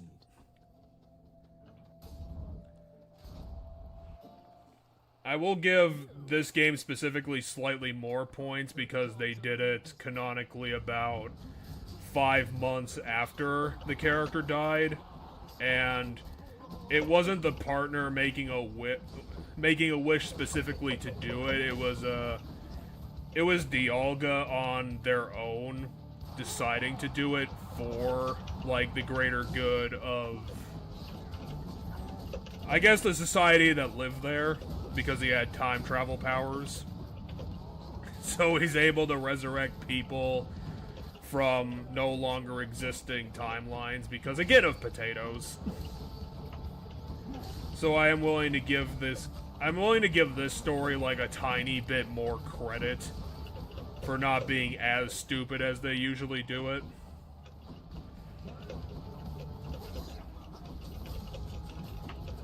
But beyond that, the story had stakes. The villain wasn't a completely obvious twist villain, even though I guess I will say they put enough effort into the twist villain for it to not look completely obvious when they do it. Unlike, say, the villain for Pokemon XD, which was... You could see it coming from the first time you see the guy. You don't even have to talk to him. You just immediately know that he's the bad guy before he says a single word. It has legit stakes. They properly show you the consequences of what's gonna happen because they time travel you into the fucked up future. It's a very simple plot, but they do a couple of creative things with it to make it more interesting.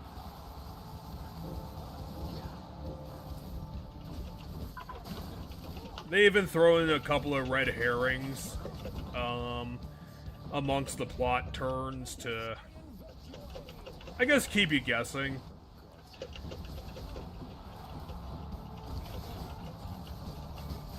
But, one major thing I did want to talk about, and, I wanted to ask you specifically if you play, because I played Explorers of Sky, which was the Emerald of Time and Darkness. Mm-hmm. Did you actually play Explorers of Sky? No. Because I think Explorers of Sky was, because I don't remember this being a feature. They added in additional character-specific mini-episodes that were, like, they were completely disconnected from the main mission.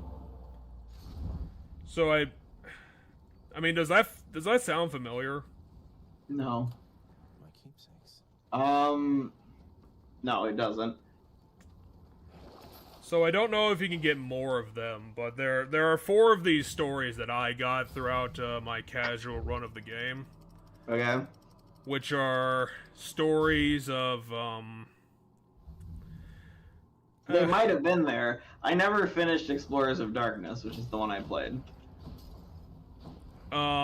So what was I getting at? They're bonus stories from, I think, before the partner and the protagonist, the 2 main characters show up to the Explorers Guild. Mm-hmm. Just ran by Wigglytuff. Concerning other characters. They concern Bidoof, Igglybuff. I'm trying to remember the third one. Sunflora, that's it. Do you mean Wigglytuff, or is there an Igglybuff in the game? I don't remember. It's... I guess it's not a spoiler. It is Igglybuff, but it's from, like, very far in the past. Oh, you go so far in the past that you meet Wigglytuff before they're Wigglytuff, gotcha. Yes, but technically the main character is Igglybuff. What? Wait, the main character is the Wigglytuff in the game?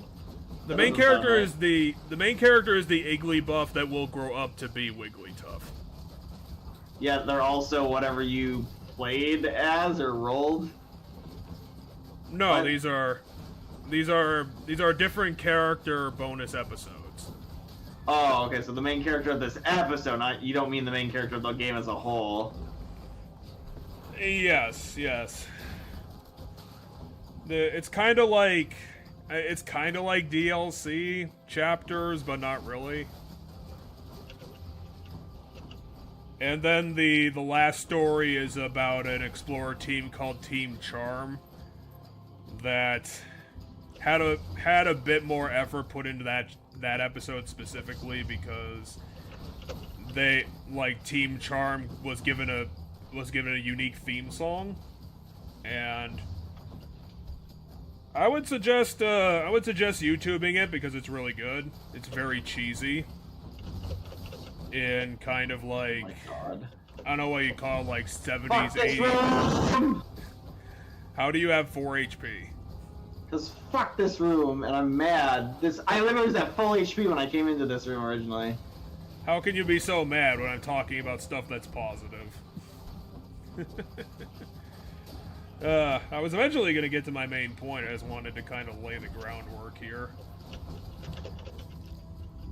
You must defy your own death, Zagreus. How about you have more fistings? Fuck this room! So, I mean, what is it about this room specifically? Because the only thing I'm seeing is that you're being fucked up by a rectangle.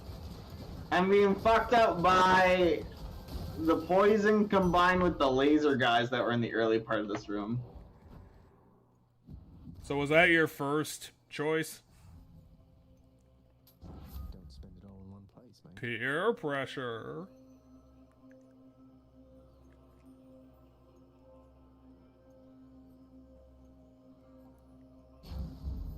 I'm amazed you picked it. Hey, how would you like an Artemis buff? I don't know. My brain kept saying Athena.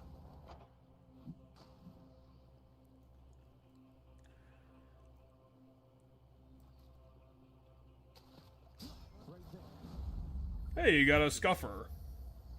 Scuffer. Money. Yeah, I think that's what I'm gonna go.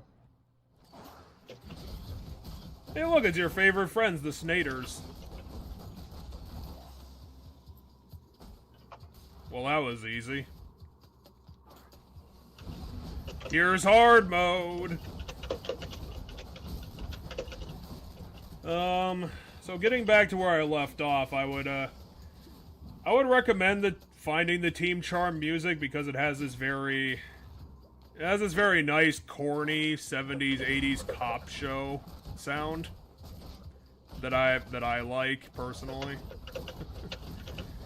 It gives them a lot of personality because it's basically it's an all-female explorer team. Okay. At least I think so. Because it's a team of Gardevoir, Lopunny, and Medicham. Doesn't mean they're all women, but alright. All of those Pokemon can be men. The thing I was stuck on was like Medicham. I was like, I don't know.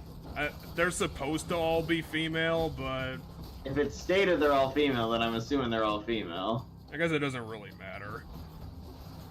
I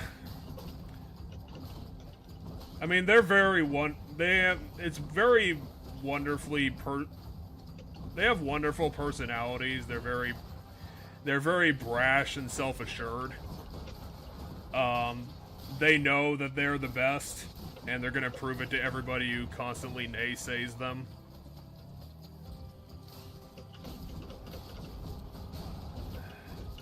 Their story isn't one of the better ones because I think it's a bit simpler, kind of like Sunflora's. Sunflora essentially just learns the power of friendship by the end of it. Kind of the same with Bidoof, but Bidoof is kind of more about self-confidence. Ends up having to deal with someone tricking him and learning self-confidence about how he sees that he's one of the lower members of the guild before the two main characters show up. Mm-hmm. But the one I really wanted to talk about was Igglybuff's episode because it actually hit me in a very odd way because it's a very odd story. For most, I would say probably most Pokemon games, they pull some different twists. Because by the end of it, I almost cried when it was over. And as I've said before in other episodes, that is very rare. I mean, I said that was why I wanted to play, what was that fucking management game again that we played forever? Management given? Oh, the Chulu? No. No, the one with the giant hat girl. Oh, yeah, Spirit Fairs. Spirit Fairs, Jeff. Yes. That's why I wanted to play Spirit Fair, but I didn't get much out of the game.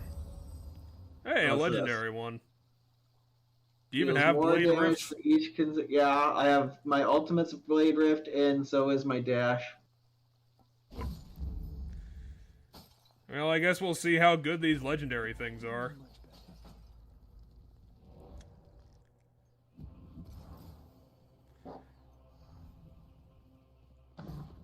Fang-bearing Cerberus directs all three of its attentions.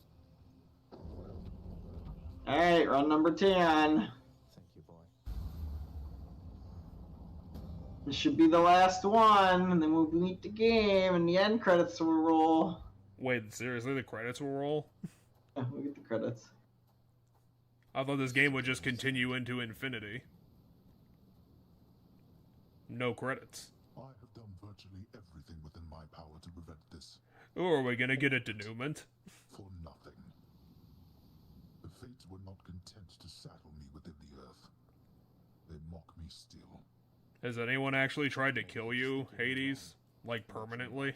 Overbearing a miserable excuse for a husband and father. I mean, I guess Kratos did. I'm trying to fix the problems you caused, since you're so unwilling to do it yourself.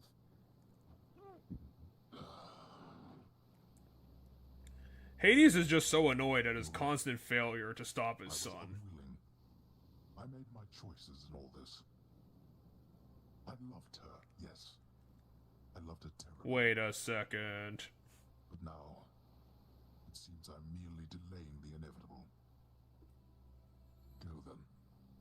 Oh, come on. The last one isn't free. That's not what a final boss does.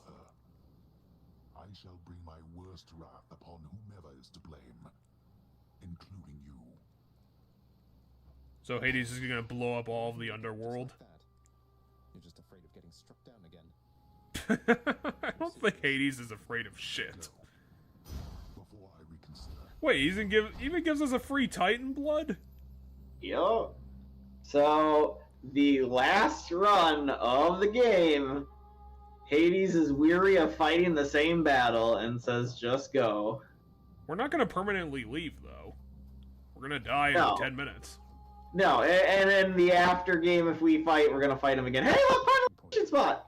Oh my god, a final prize for Cheddar!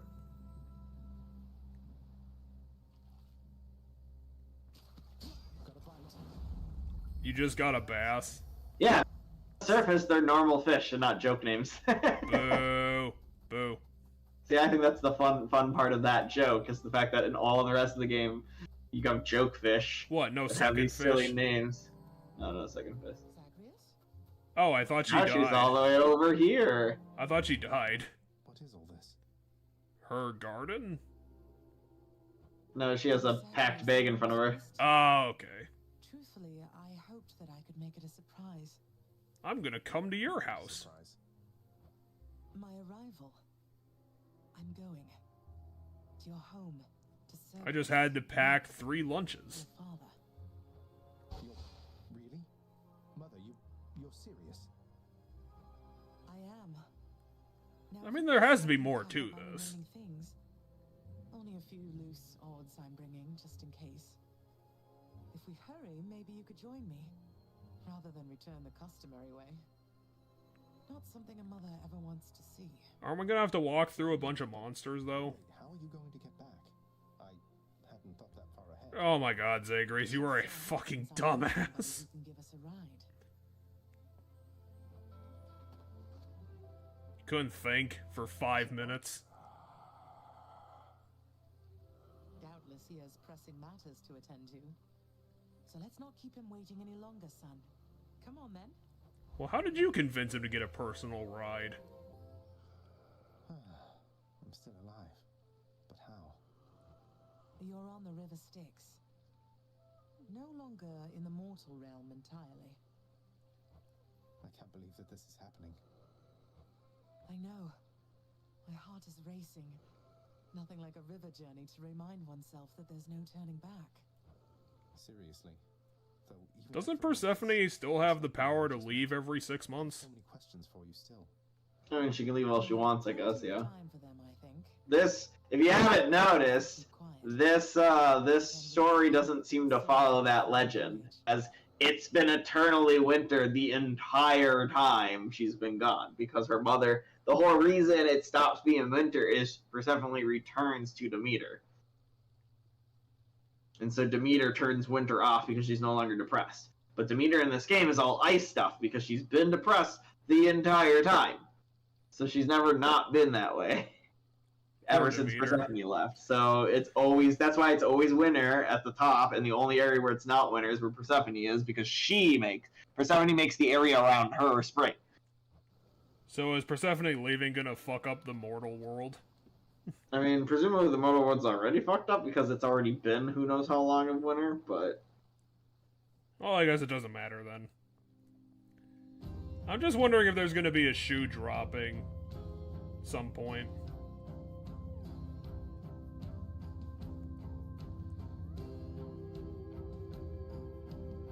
Wait, isn't this Eurydice and Orpheus? Where? Singing the song. Oh. Mother. The song is a duet between... Oh. The song is a duet between the voice actors for Eurydice and Orpheus. So there isn't a twist on this, they just go home. I mean, there's a bit more to the story once they get back. I'm trying to think if getting the garden is like a post-story or not, but... I guess I didn't think the game was gonna be this straightforward. It is pretty straightforward. The strength of this game does rest more in its gameplay than its story.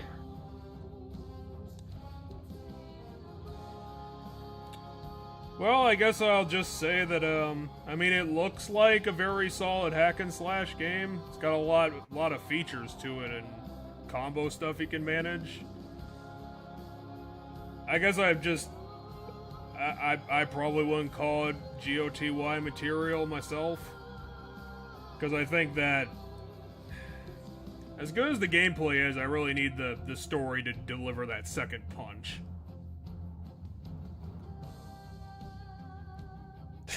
They had 6 different characters played by Logan Cunningham. Apparently they... I mean, it's definitely... Chaos and Zeus are the same character, Demeter and Persephone are the same voice actor. Well, they could have been a lot of people are the same characters. Why was Cerberus played by 4 people? How was that possible? I think each head of Cerberus is a different voice actor, but I don't remember where the 4th one comes in then. I will say for Supergiant, this was incredibly solid work, and they should be very proud of it. And you didn't even get to technically play it, so Nope. if you ever do want to try the gameplay, you can at some point.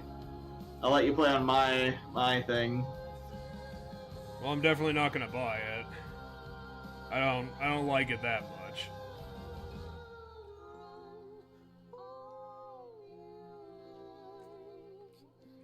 I think this is one of those games that I more respect rather than want to play myself. There.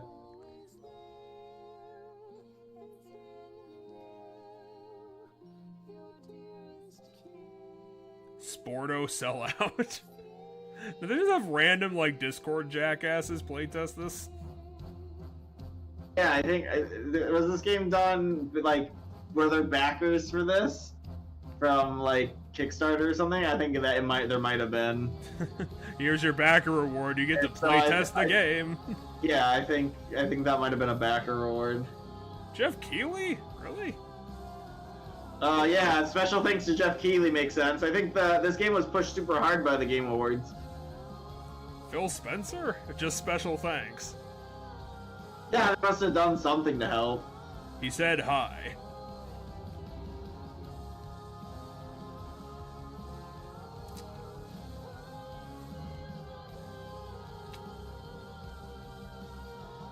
I wonder what Hades 2 is going to be about, considering this game. Who's the main character supposed to be? For this game? No, Hades 2 has a main character known already. Oh, I don't. It's some other super minor god. Well, it's a goddess. He plays a girl in that one, but it's a super minor character that we don't like. Like like Zagreus. It's some god basically no one's ever heard of, if I recall correctly. And a god we have basically no lore on, because like Zagreus is a god that like if you go look up what Zagreus is, you get like a whole lot of we don't really know what Zagreus is. Their name just comes up in a couple spots, and we're like, okay, I guess that's a god. Which makes him the perfect character for this. Yeah, which makes him the perfect character for the video game. And if I remember correctly, so is the other character for Hades 2. This is going to be a tense family moment. I do. In the name of Persephone the Queen, open the gates. She just knows magic words. And she just has the ability to command the gate to open. Is the gate alive? Okay, no, we do get to the garden. Because the garden's right here. So even Persephone doesn't know what a clock is. But it's held on longer than I would have It's turned very purple. Also, Cerberus peed on everything.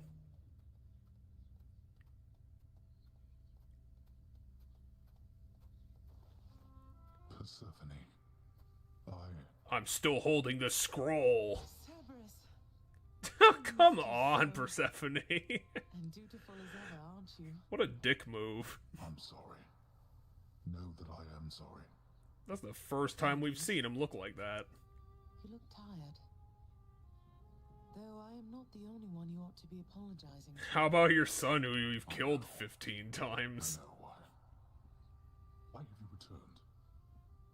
If Olympus, if your mother discovers what happened, not even Zeus. And now the post-game is the war against Olympus. Oh, I have a thought or two about how we can settle That'd be that. kind of cool.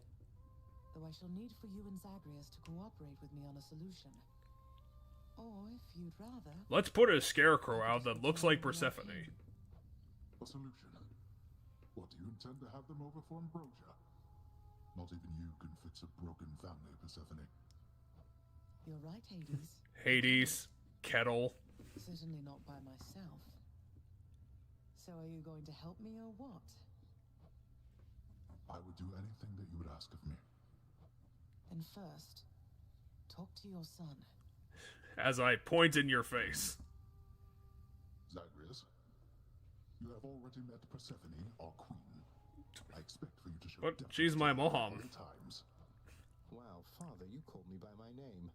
What is this strange sensation that I'm Could you stop being a dick for like a second, Zagreus? This is important. Stop it, both of you. Don't make me regret this, Hades. Speak honestly with him. About yourself, not me. Go on. Yes, Zagreus. I know there have been times when I've let my mood reflect on you. I showed very little patience. Questioned your judgment, often when my own was flawed. Thus, I can't look you in the eye while I do this. I have no excuses, and I ask no forgiveness. What about the part where you lied to me about Mother? Do you apologize for that? Your foul moods inventing them on me. I've long since come to expect that from you, and I resented you for it. But I always thought you're honest. Your mother did not come here willingly when we originally met. When she left, believing you were stillborn, her decision was final. I believed that she was better off without the lot of us, Olympus included. Deceiving both of you. It tore against my being, but it needed to be done. Well, you didn't need to vent all that inner turmoil onto me throughout my life. Though, I think I understand. I only wish I could have understood sooner. So, what now? I've grown so used to ransacking your domain. Zagreus! I miss it. About that. Your ransacking revealed many flaws in our security. The types that never get into reports. Our reputation rides on there being no escape from here. Would you keep trying to break free? Not for my sake, but for this... This is a bit different. Yeah, so canonically, why you keep playing the game after this is now your job is to keep breaking out so that security gets better. I mean, I guess for an immortal man, it kind of makes sense. I mean, what else is he gonna fucking do? Also, why do they both have red feet? I don't know. They both have fire feet. It's part of their designs. I don't think I've ever noticed that before. Yeah, they both leave fiery footprints on the ground too when they walk. I thought they had like flaming shoes, not their feet were actually made of fire. No, but both their bare feet are like molten red.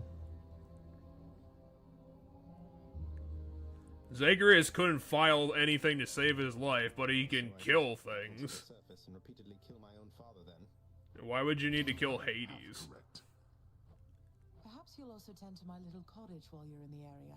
For 10 minutes? I don't care at all. I'd like to keep the place in decent shape, in case I cannot suffer this for long. Well, I guess I'll see what I can do. Just do the best you can. And clearly I've work to do as well. We have a lot of it ahead of us, I'd say. I wonder what Persephone's gonna try and do.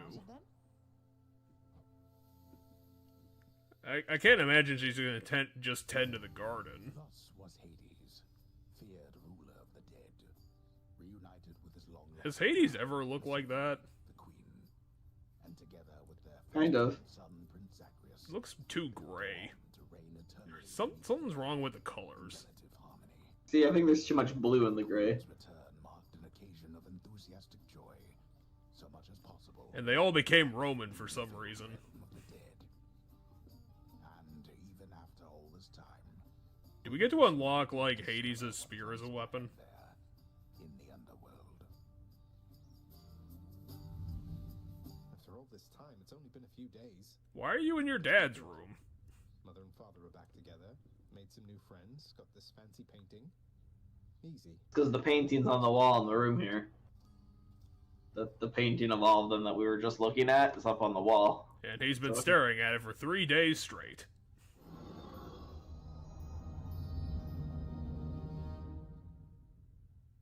Here's a happy skull.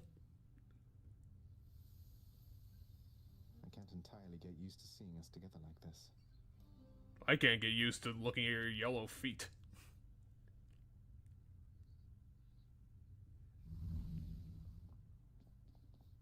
Yeah. And now, if we keep playing the game, there's a lot more new dialogue options and such. They actually have more story stuff. You did it, lad. I mean, kind of. There's a lot of conversation about how his job is to break out of here, and like when we bump into Meg in the boss fights, they'll talk about that. There's still like side quest stuff that we haven't completed, like Achilles and Procroclus. I don't think we've completed that. Nope. I know eventually we didn't ever get to see it, but eventually the one that just says murder starts to say other things slowly over time. She starts to say Zagreus' name instead of the word murder, and then from there she starts to say more. So. Oh, Tisiphony's not completely insane. Formal capacity. And it is my sincerest hope. Oh boy, we have to actually cut this close soon. Yeah, I'm aware this is the end. We just have all the characters to go around because they're all gonna say something, I think. Really true then that you're staying and that you'll be working here officially, I guess? I guess I forgot it was Monday. Yes, I guess it is. We're going to try and make it work like this for now. Well, you know what that means, don't you? We're official co-workers now. Isn't that so exciting? We can share our latest learnings, compare notes about the challenges we're up against, run into one another in the hall. Do so. We've been doing everything you said this entire time. But it is not the same. The entire field is completely different now. I think it's just because Medusa's more confident. Bye. So between us, all you're attempting to break out of here, over and over, you're now authorized to keep that up? Exposing weaknesses in underworld security. Huh? Yeah, Thanatos, you got a lot of shit going on. I've gotten pretty decent about escaping from a place that's known for being inescapable. Lets me keep in touch with the other side of the family. Work with you from time to time. I have to say, I never thought I'd hear you talking about looking forward to working, Zag. You feeling all right? Spending too much time on the surface, maybe? Oh, I'm feeling fine. I've spent I'm like not good at anything, but if my an hour and a half up there. master of frustrating father's efforts to make everything strictly perfect, I think I'm okay with that. Well then, I'll be looking forward to working with you in a more official capacity, even if we're still supposed to keep it all under wraps, for sake of appearances. See you out there. Bye, Than. Hello, I'm my up, son. I'm up. Hey, did you see? The Queen's come back. Though did she ever take her... Hey, watch it, Hypnos. That's my mother you're talking. What, really? Huh. So then your mom doesn't spend any time with you either. We've got something in common. We don't. Can we drown him in fire?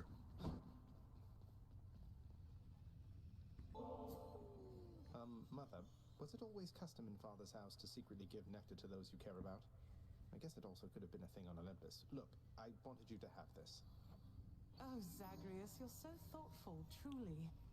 Your father never permitted nectar out in the open, so I'd practically forgotten its savor. Though, just a moment. Now I got the Thank you. palm blossom, which is her thing. How has it been for you so far, Mother? Reacclimating to all this? Well, I had to put on all these skulls. Must be very strange being back. Being in darkness all the time. You know, I think it's gone all right so far. Thank you for asking, son. Everyone has been quite welcoming. The darkness is a pleasant change of pace. And while the stress can be a little difficult to move in, I quite like it. That's good to hear. I have to admit I was a I mean, it little doesn't look worried that you'd have to restrictive. return to your cottage by now. This place can be a little much. I'm sure it can. And I do miss my little cottage here and there, but I think I'm through running away. There may be times when it is necessary, of course. But no matter how far you run, it doesn't make your problems go away. Ooh, getting dunked on by your mom. I did, but I tried desperately to run away myself. Oh. He just realized he got owned. Well, look at you, boy. Never seen you quite so perky, relatively speaking, of course. Big, tough guy like yourself. You must have missed Mother just as much as she missed you. Well, you've got plenty of time for catching up on things now. The monstrous triple-headed beast of Hades would perhaps be overcome with pure emotion by the joyous circumstances. Oh no, I remember. Do you remember what the names were for the voice actors for the dog? No. Because if I remember correctly, the voice acting for the dog is 3 of the one person's dogs. Like, they're actual dogs in real life, and it's 3 different dogs in real life that are owned by one person that was involved in the game. I don't know if it's the main person who made the game's dogs or, like, who. But that would explain why there's 4 people for the voice acting, because it would be the owner of the dogs plus the 3 dogs.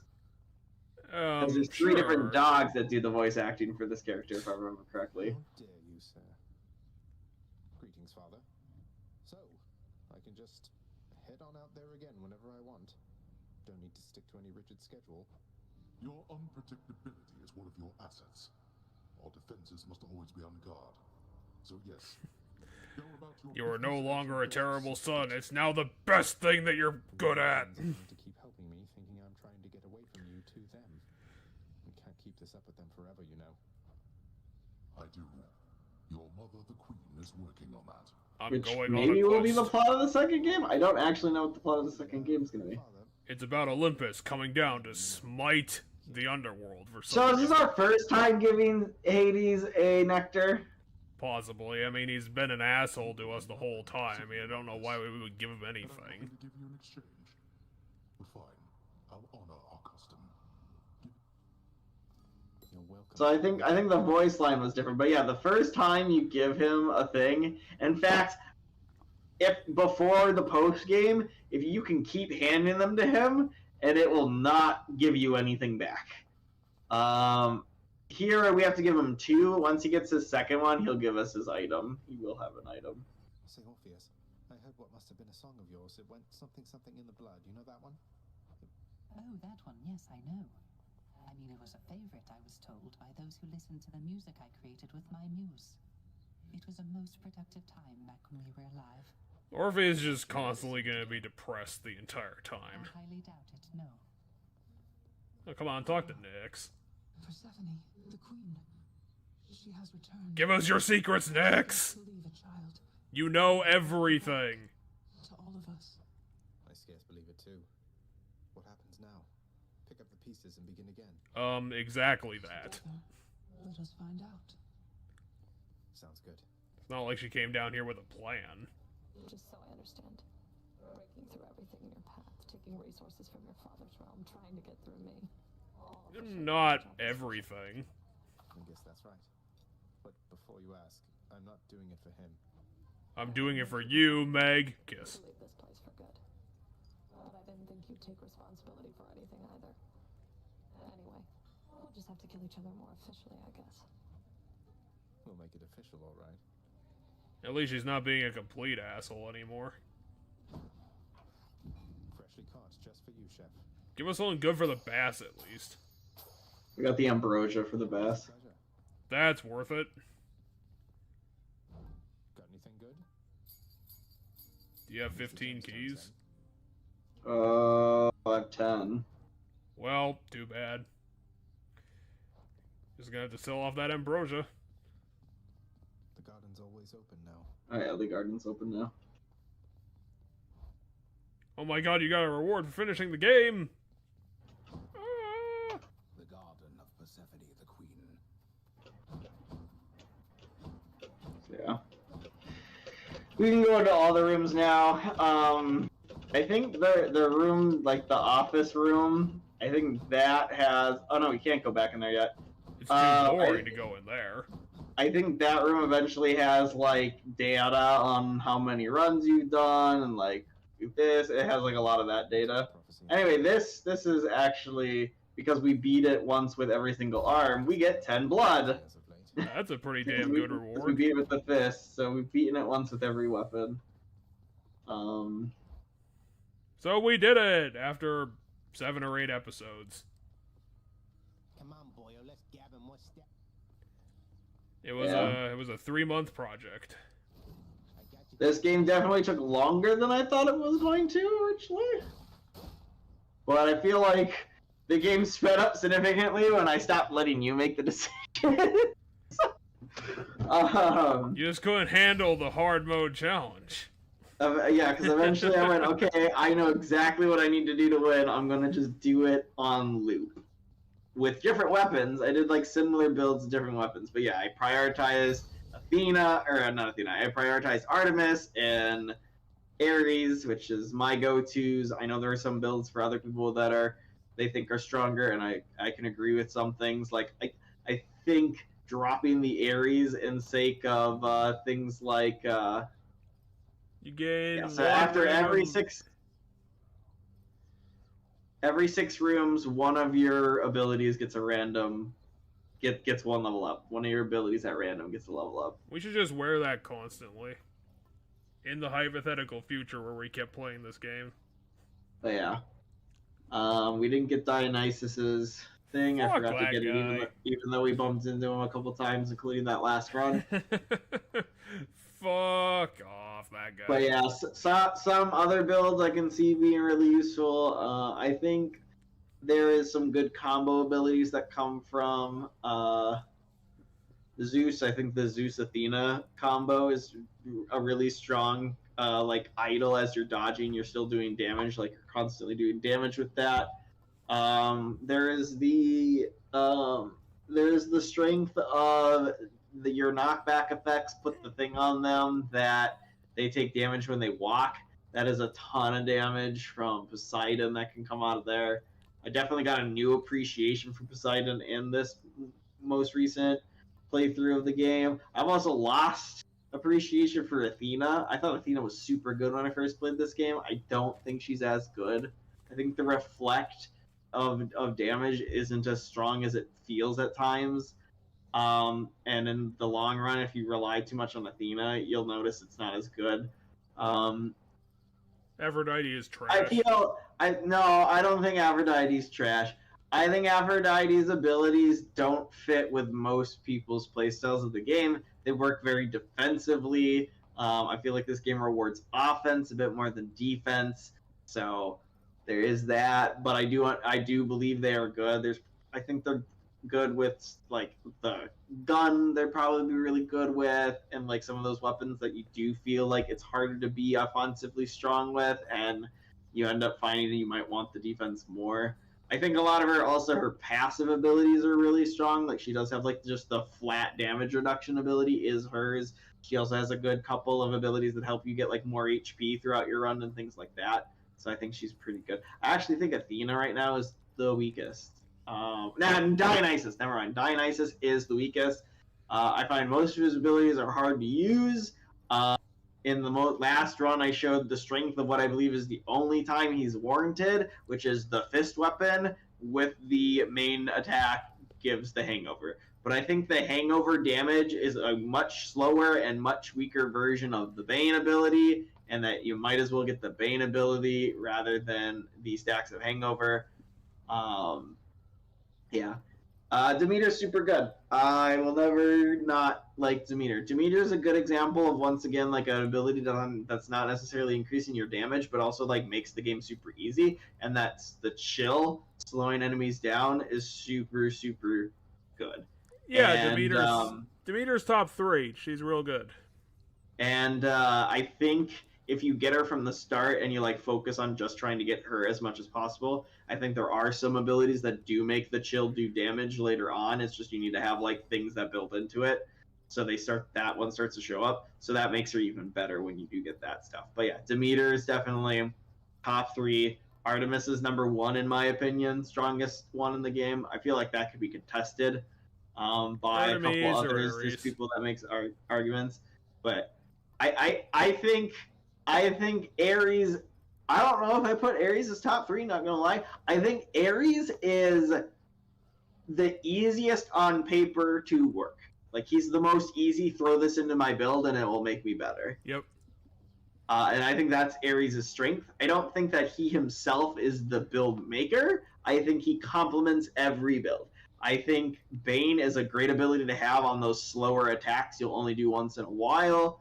And then you want, like, my main combo is putting that on my slower attack, and then doing my more rapid attack gets the crit. Well, to be fair, Artemis has that to some degree as well, because her shtick is crit chance. Right. But you want her on his rapid attacks then. She's the opposite. So you want him on the slow attack because it's just that slow attack, you hit it, and then you like wait 5 seconds, and then a big burst of damage happens. Hers is every single time you land that rapid attack, you have a % chance of doing an amazing amount of damage. And then she has other abilities that come later, like once you have a couple of her abilities that also just give you way more damage. Like exit wounds, where when the boss drops your crystal, they take a shit ton of damage. There's also my favorite ability that I feel like if you get it on a run, like you're gonna probably win, and that's like every time I hit an enemy, the little arrows come out and hit the enemy again. That like basically doubles your damage output.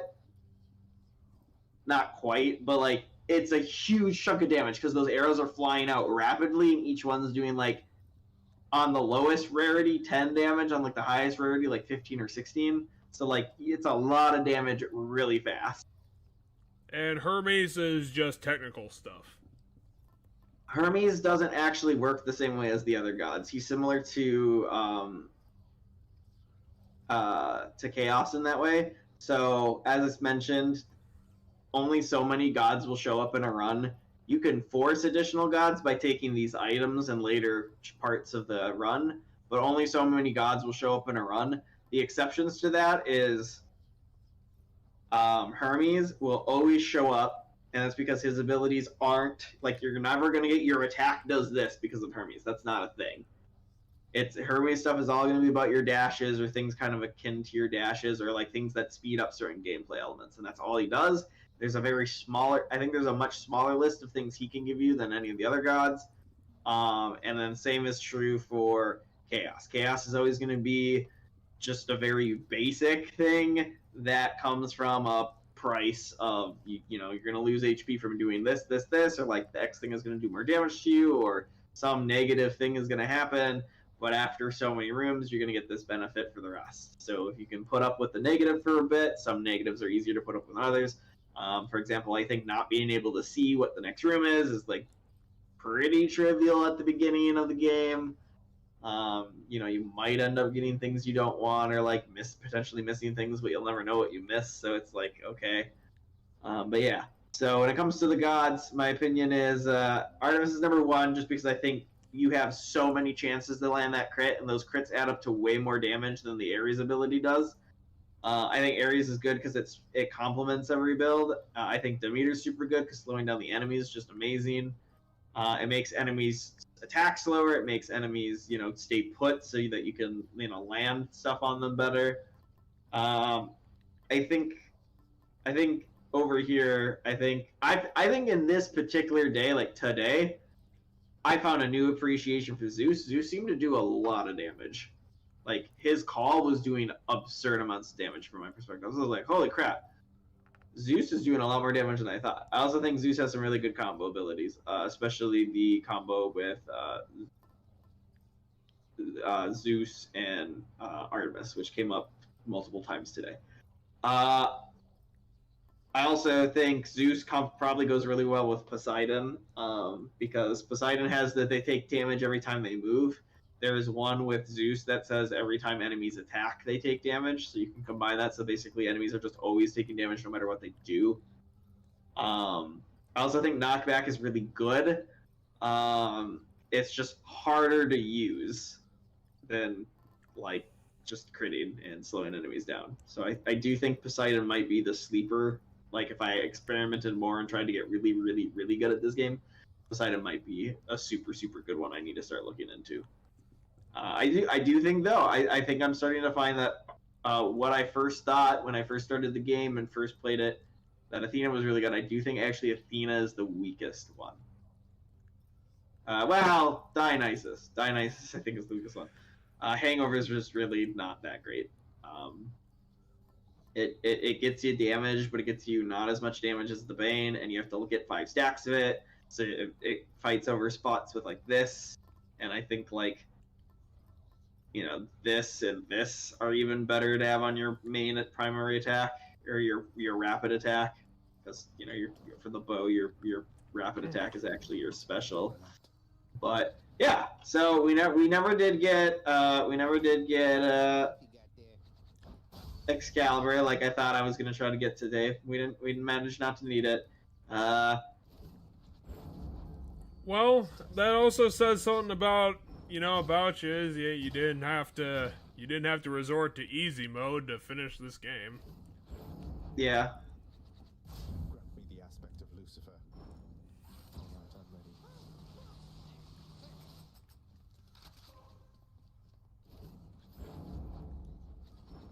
Bunch of secret weapons on this one. I have the other 3 secret weapons that we don't have right now because we have Lucifer, we got this one, we have the spear. I'll switch it to the spear so you can see all of them. So if I take the sword right now, you can see the 3 secret weapons we got. We didn't get Beowulf, which is the glove. We didn't get the Hindu person, which is the bow, and we didn't get Excalibur, which is the sword. I do have those on my other save though. Those are actually the 3 I have on the other save, and then you have to get the spear, so I have the spear on the other save. Now, given literally upon doing like another run, we'll get Excalibur on this save, and I'd probably start going to get the bow. But yeah, so that is Yeah, we did it. Hades that is Hades. We did it. We did the Hades. Which is kind of ironic that this was planned to complement Cobra for one of our quick projects after the slog of the last one. Yeah, I expected this game to be a little quicker. I forgot that you needed to beat it 10 times. I forgot that you needed to beat it 10 times in order to like beat it. So that Well, you'll have plenty of time to think about our next project. Is this gonna be our our mythical next Friday episode this week? Yeah, it should be. Off the top of my head, I don't think I have anything on Friday, so we should be playing Mother 3 on Friday. And then yeah, we'll decide my next game. If it's not something crazy, let me look at my list of what I do have on the list. So I would recommend probably finding some things to pass the time, like my topics for... I do have a slight surprise for next episode, so we'll be getting into that. But yeah, to quickly run down some things that are on my list, I have Danganronpa V3, I have the Ace Attorney games to continue. I can cross Hades off now, that one's done. I have playing through like Final Fantasy VII and stuff on here, like the Final Fantasy VII games or like the main Final Fantasy VII games. I don't know what you want to do because I think there's like 3 or 4 of them. I'm just gonna let you play Dirge of Service. The ones I wrote down is FF7, 7 Remake, and Crisis Core for the ones I wrote down. I also have RE8 on here just because I've never played that and you have, so I don't know the story of RE8. I have RE4 Remake on here as well. I have Dragon Age. If we want to be topical and like get to a game that's modern, topical. We could jump to Mortal Kombat. I have Mortal Kombat 9, 10, and 11 on here, and we can add the newest Mortal Kombat on here as well.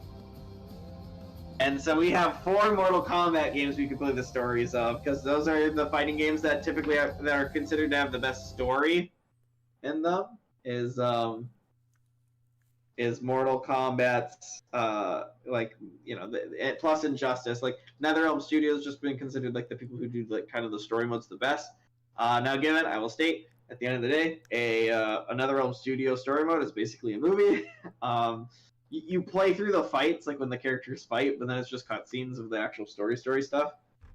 But yeah, you basically will get all of the lore, and I'll put that in quotation marks, for Mortal Kombat if we would play 9, 10, 11, and 1, like Mortal Kombat 1, the new one.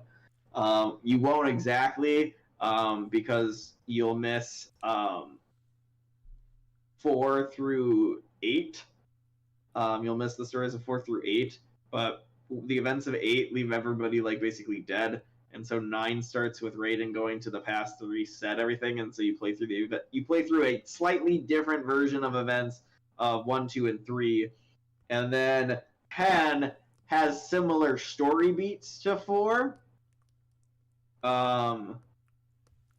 Or 11, 10 has similar story beats to 4. 11's kind of its own thing, and then 1 I've actually already seen all of the story to 1.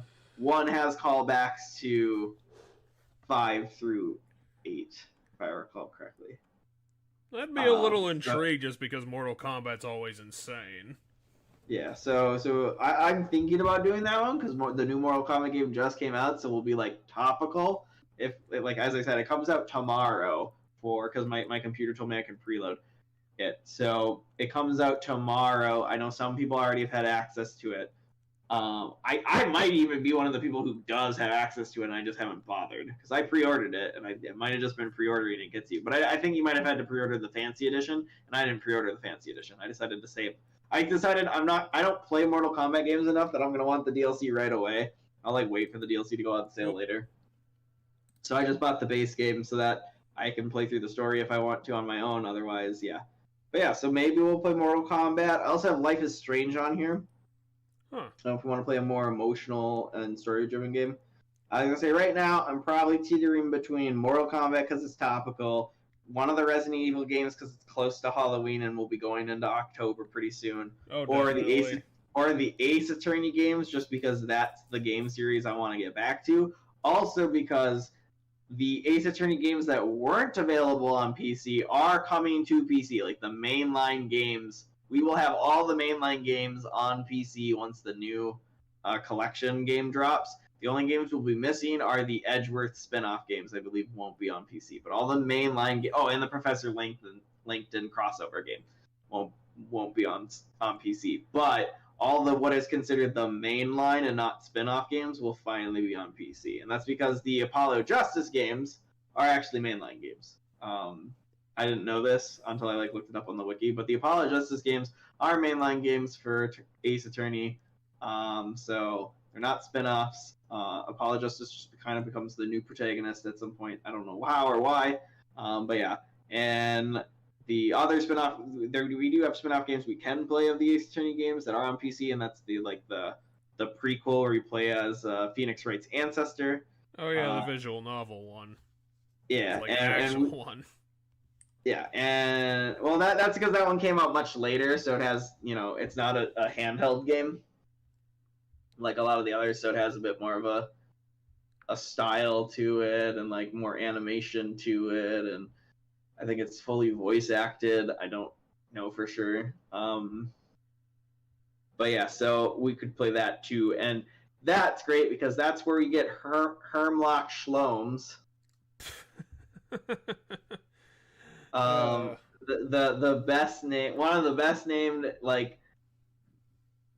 NPCs in all of video game history, and I don't know anything about the character other than that he's a Sherlock Holmes ripoff, and his name is Hermlock Shlomes. And he's from the prequel. He's from the prequel. To my knowledge, maybe he has an ancestor or something that shows up in the mainline games too. That's why that has the same name. I don't know if that's a thing, but I do know in the prequel Ace Attorney games, you do bump into Hermlock Shlomes. And yeah, I'm excited because that game would be blind once again for both of us. All the other games I listed on here wouldn't be. I know the stories of Mortal Kombat 9, 10, 11, and 1. If we do one of the Resident Evil games, I guess 4 Remake is going to be blind-ish. Yeah, it's probably going to be blind for me. I didn't watch the entirety of Resident Evil 4 Remake. I watched up to the castle. I watched the whole first area of the game, but once you get to the castle, I stopped. So I don't know any of the story past that. I just know everything leading up to the castle. Well, people have been talking up how much they shook up Resident Evil 4 and went to the bedrock and redid this one. So even though kind of skeptical, I want to see what Capcom did with their fancy new tech for their old masterpiece. See, why I'm hesitant on doing the Resident Evil games, even though we're getting close to Halloween, is that I kind of want to get back into the Ace Attorney games, or get into something that's going to be really unique that is a different completely genre from you, which would be the fighting games. Well, and I don't want another game that's gonna take 3 months. Well, that's gonna happen, man. You're gonna have to. You have to accept that. Yeah, the Resident Evil game, whichever one I pick, will probably take 3 months. I don't know how long 8 is. Yeah, for genre, mine's kind of all over the place. I can't really tell you a bunch. These are the genres I have. It's just kind of a mess. Mine is also a mess because you have, going from the top of the list, Danganronpa, Ace Attorney, puzzle games, Final Fantasy games. The Final Fantasy 7 games that are on here are RPG. There were 2 Resident Evil games, survival horror. Dragon Age gets us back to RPG. Mortal Kombat is a fighting game, and then Life is Strange is I don't know what kind of game Life is Strange is. That's kind of hard for me to. I think it's one of those more. RPG.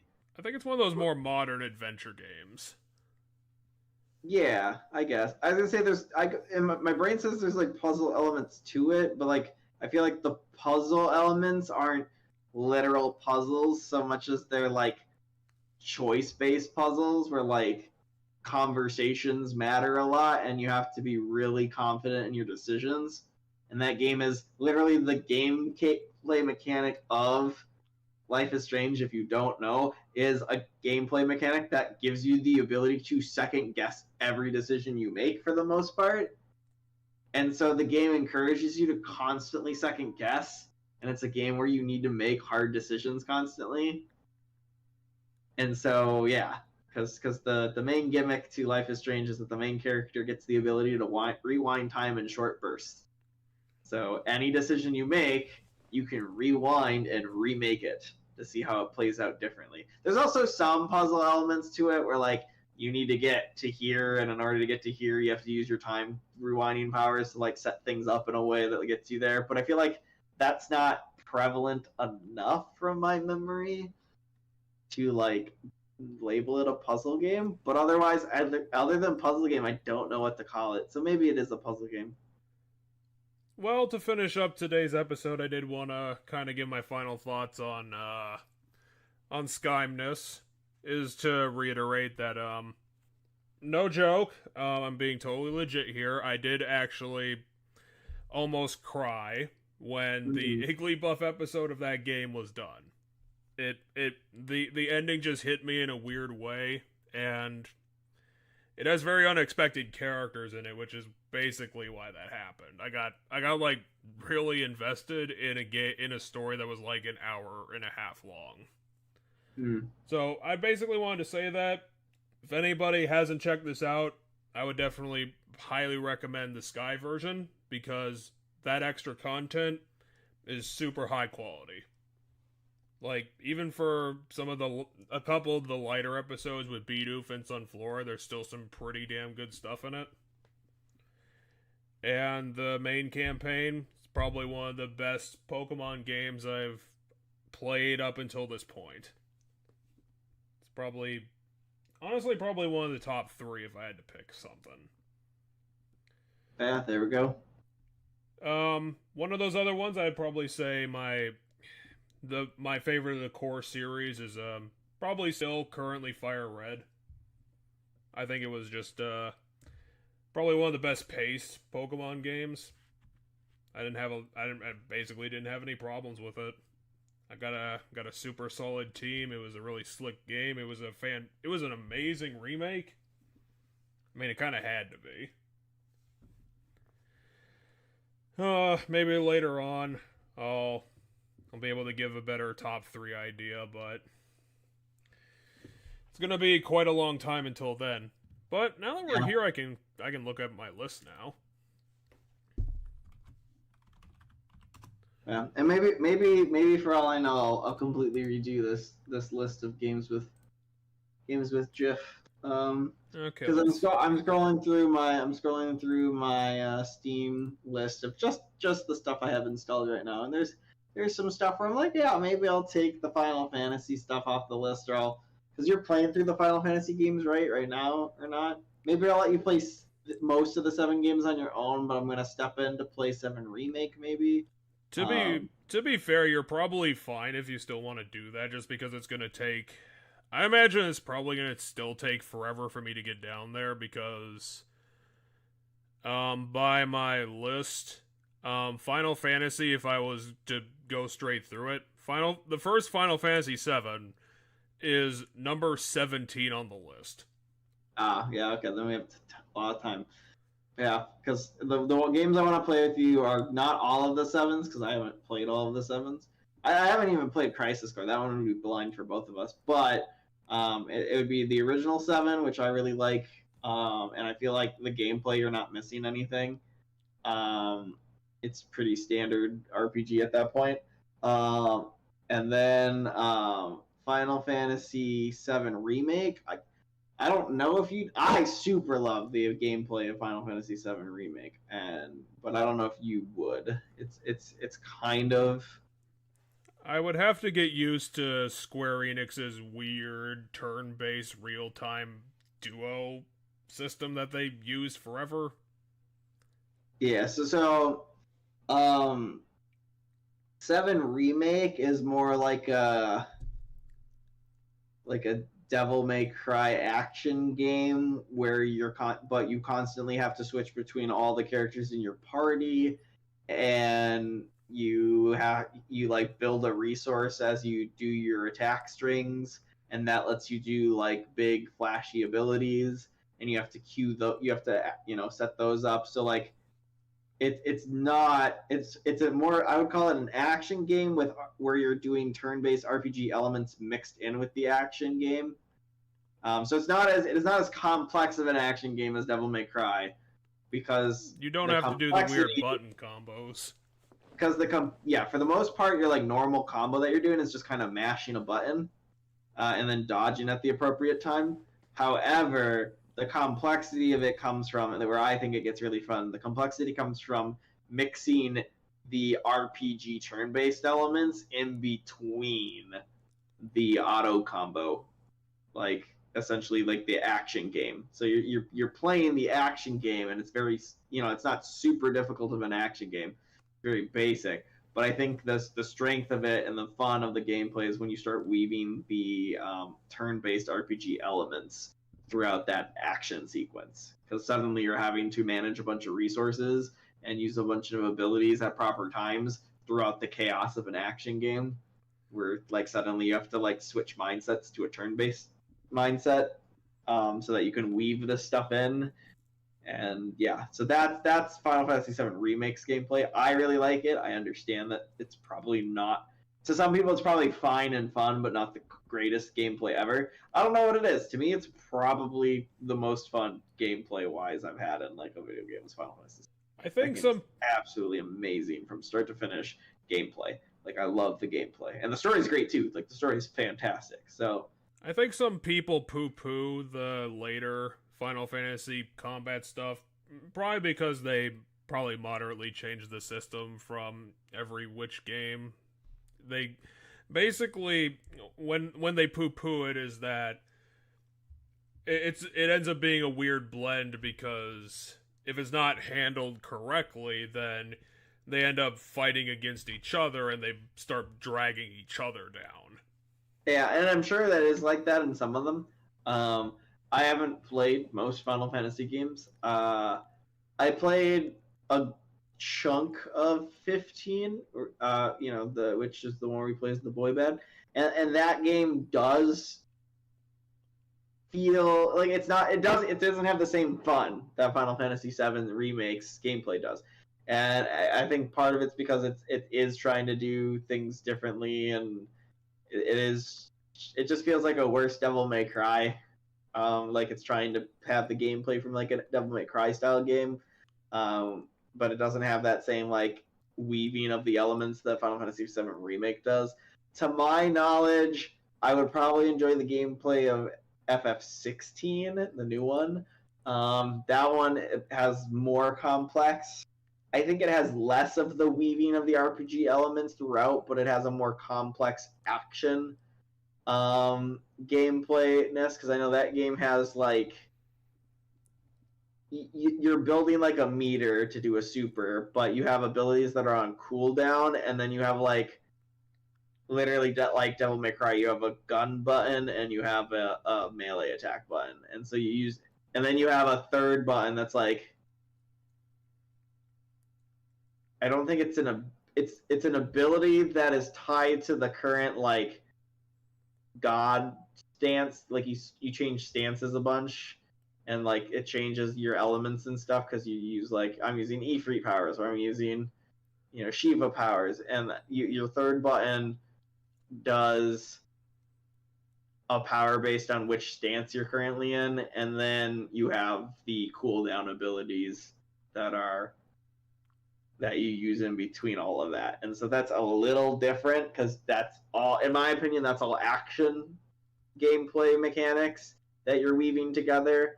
Final Fantasy VII Remake has the ATB, like, which is the, over time a bar fills, and once the bar is filled, you're able to use your abilities and your attacks.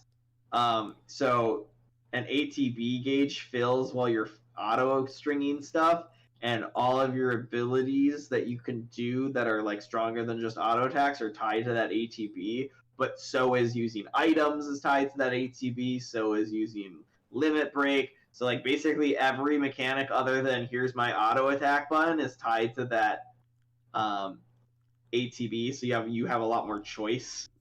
And like it's not, oh, my ability's off cooldown, I'm just gonna press it, which is what I feel like 16 is. This is I have an ATB, I'm gonna build some more later, but I have a decision I need to make right now. And when you go into that decision making process, the game slows down because you can like slow down time when you're in the menu for that. And so the game essentially slows down as you suddenly like queue up a bunch of like turns as if it's a turn-based combat system, and then you watch as all of those attacks happen in a turn-based style way, and then you go back into like the action game gameplay, and it's really interesting in that regard. And sometimes you want to line things up so that this character is going to stay in the action gameplay while this character is going to do ability stuff, so that it sets up the enemy, so that now that the enemy is set up in a certain way, I can do my big attack now that I have with the ATB, and I can just do so much damage, and it's really cool that way. But yeah, that's a different thing for another time. It is almost 11:30. I have to work tomorrow morning, so do you. So I think now is a good time to call it quits. Well, before we do, I wanted to go through my list just to get these numbers because I think they're interesting. Okay. In between Diamond and Black, there are 6 side games. In between Black and Black 2, there's 4. Black 2 and X, there's 2. X and Moon, there's 4, so they get the number up again. Moon and Sword, there's 1, and then Sword and the newest one looks like there's just 2. So they definitely died down at a point. Yeah, I'm trying to think what the other Pokemon game is that came out between Sword and Scarlet and Violet. Because you have Legends Arceus, but what's the other one? New Snap, apparently. Oh, yeah, but we already played New Snap. Yeah, I'm probably not going to put much more time into it, but I'm planning on I'm going to probably try and hit the level 3s to see the rest of the game. Oh, sure. But yeah, thanks for palling around on this, I guess just whatever episode is it's not inconsistent, I just can't think of the word. Thanks for joining us for the end of Hades, and check back with us on Friday for more Mother 3 Chapter 7. I have done my homework on that, so at least we'll be starting in a good place. I would probably recommend getting some talking points together for the next one.